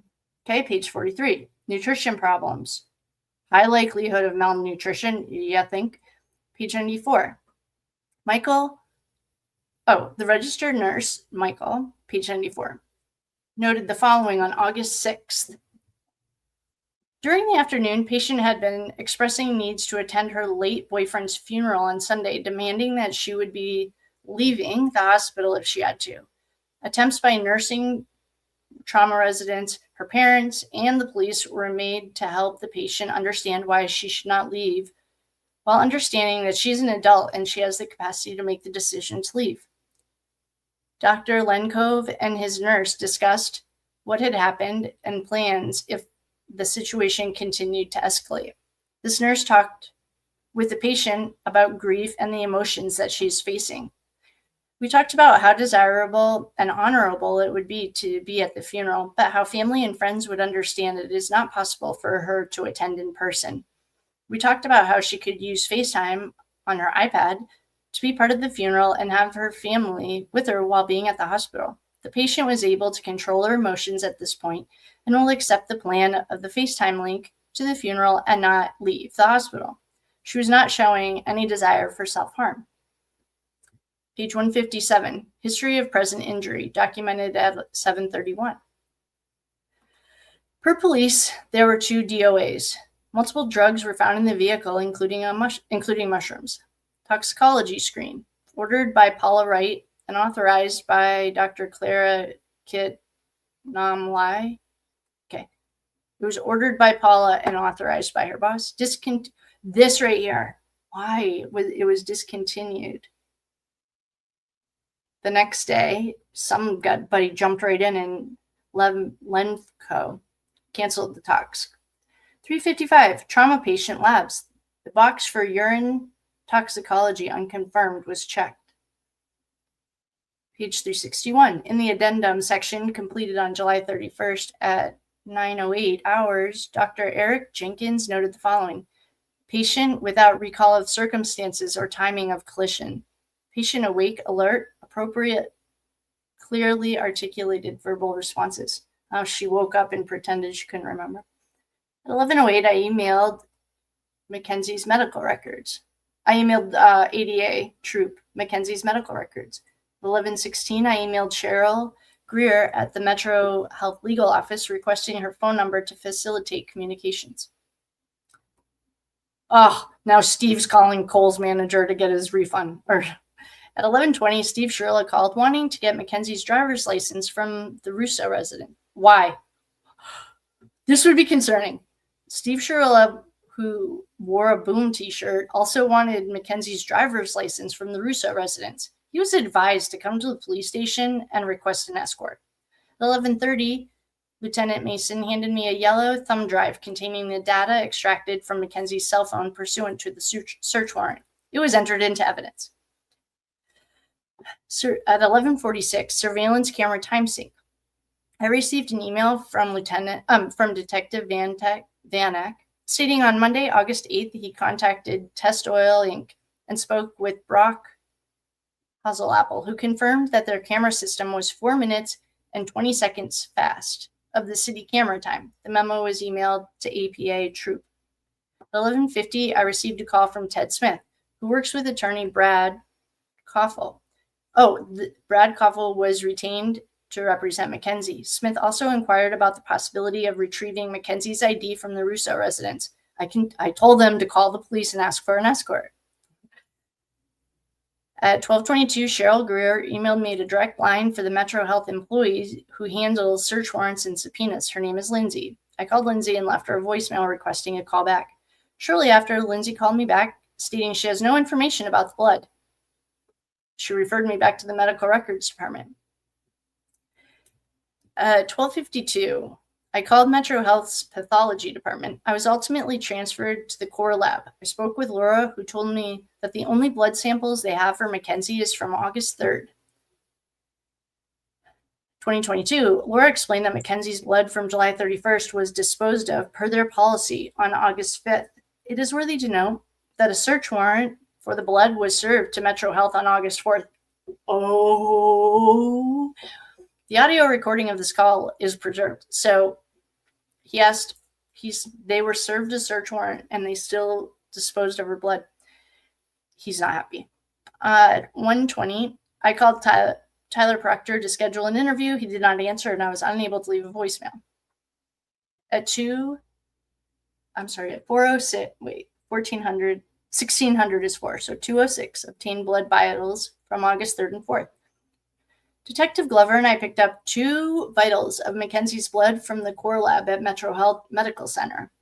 Lab supervisor Lakeisha Jackson handed them to me. God, I love this chain of command.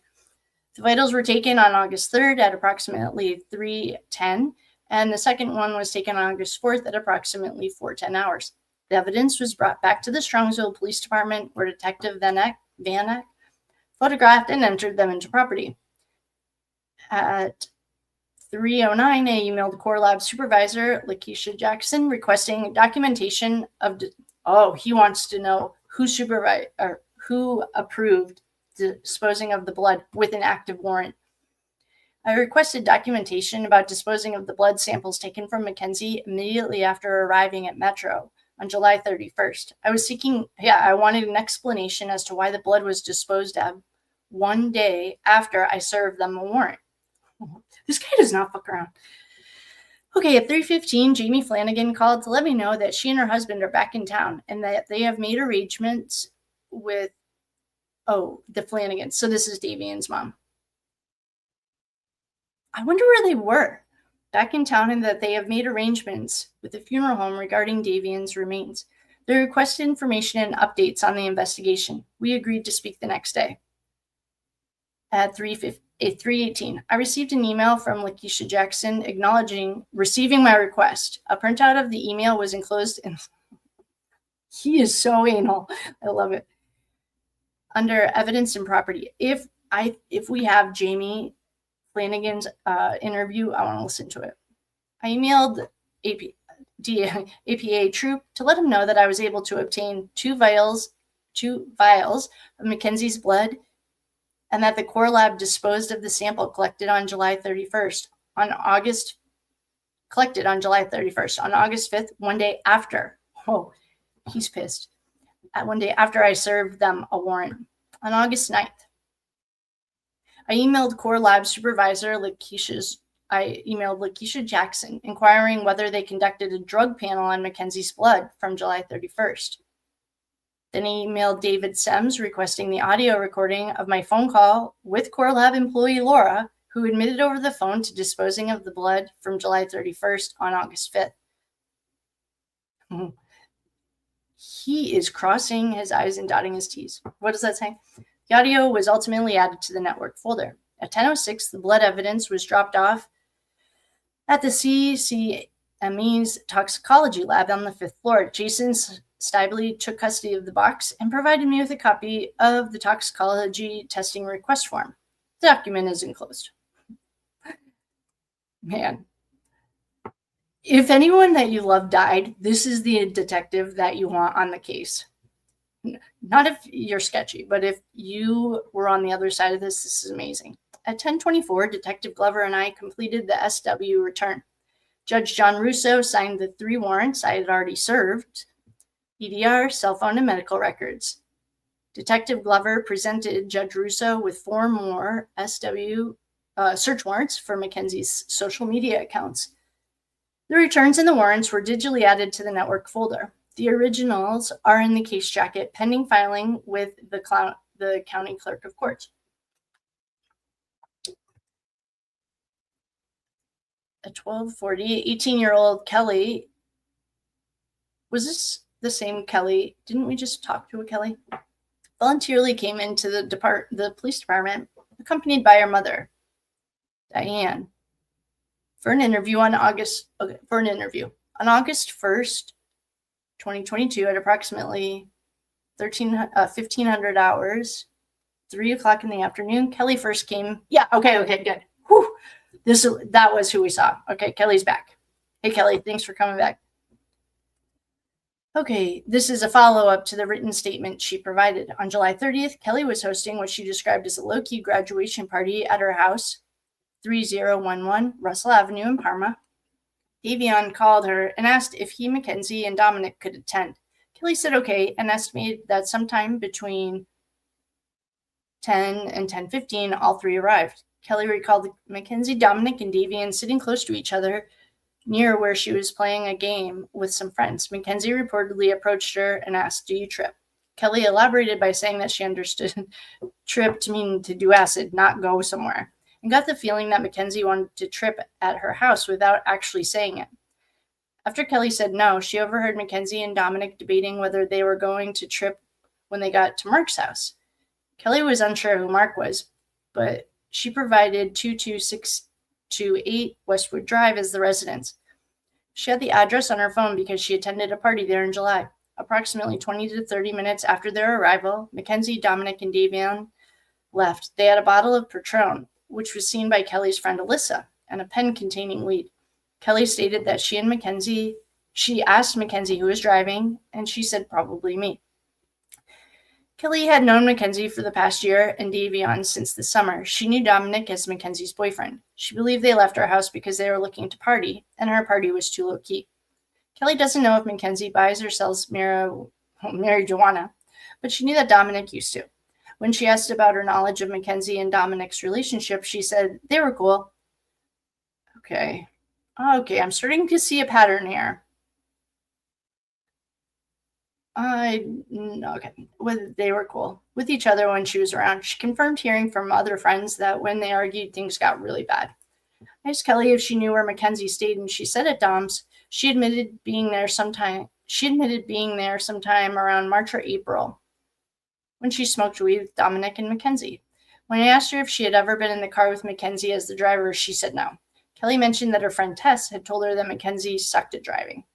Kelly believed Tess was someone who knew Mackenzie very well. Before ending the interview, Kelly mentioned that she heard rumors that prior to the crash, Dominic texted at least one friend and family saying, "I love you." 32-minute interview was audio recorded. Oh, we listened to that. At 2:20, I called Tess. She agreed for a phone interview on Thursday. Later, the interview was rescheduled for the next week. At 3:11, I called Austin Larson. He came to the police station on August 1st at approximately 1940 hours and spoke with Officer Schubert. And the report number is right here. Austin reportedly had information about the crash. Schubert indicated in the CAD call the information Austin provided them related to the matters I already knew about. I called Austin to hear it directly from him. Austin called me afterward and confirmed that he had Davion's Life 360 screenshot from the morning of the crash. He was determined that the information Austin wanted to provide was identical to the information already provided by Tyler Croy. I want to see if I have Davion's parents interview.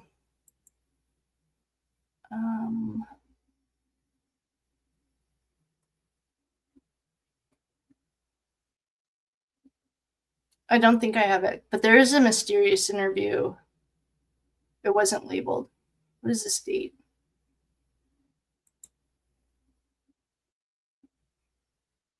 (8/9). When was this report? What day is this? 8/9. Oh, this might be Scott and Jamie Flanagan's interview. It was like a mysterious interview. It just had a date. I do want to hear their interview. Is anyone here? Hi, guys. Oh, thank you. Oh, thanks. Oh, I didn't even think of coming over here. Oh, thank you, guys. Oh, thanks for helping me out with this.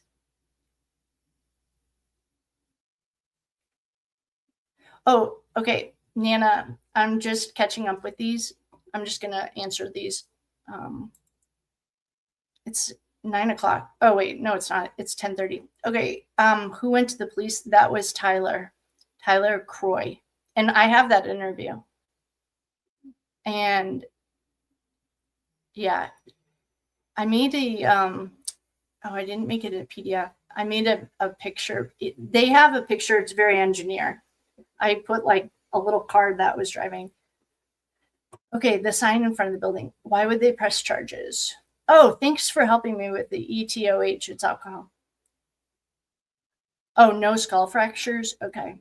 Yeah, that makes sense. Oh, in her kidney. Oh, okay. That's the first time Mackenzie's mom's told the truth. So all of that checks out. Okay, it's 10:30 here.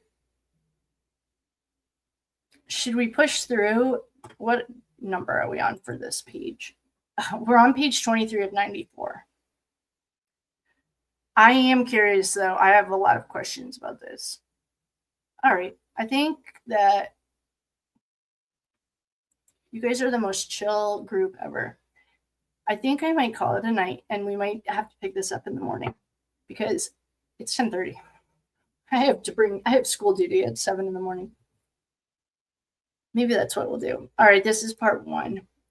I am not done reading this, and I want to listen to this interview from Davion's dad. Actually, I'm going to listen to it after we hang up, so I might as well just do it with the guys. I want to listen to what Davion's parents are saying. I have questions about why Davion was in his lap, and I want to know if the black box is going to say anything about the child. I think the locks were on. I think that's the only thing I can think of was that Davion got on Dominic's lap to maybe he thought that the front door would open if she did the child lock. You have to manually do it before they got in the car, though. I do want to go over all the witch stuff. All right, guys, I'm getting tired. I can tell I'm not even paying attention. All right, let's end it. We'll start with Davion's dad's interview tomorrow. We're just going to chug along. I have a couple of errands drawn, and then I'm all yours. All right, thank you all so much for coming. I love you guys. I will see you on the flip side. We're going to start tomorrow with Davion's mom and dad's interviews. All right, please like, share, subscribe if you're on the replay crew. Where are you guys from? Nana and Barbara, thank you guys for your help explaining all the nurse comments or the nurse lingo. I love you, and we'll be back tomorrow. We're going to do this. I love you guys. Good night. Thank you, everyone.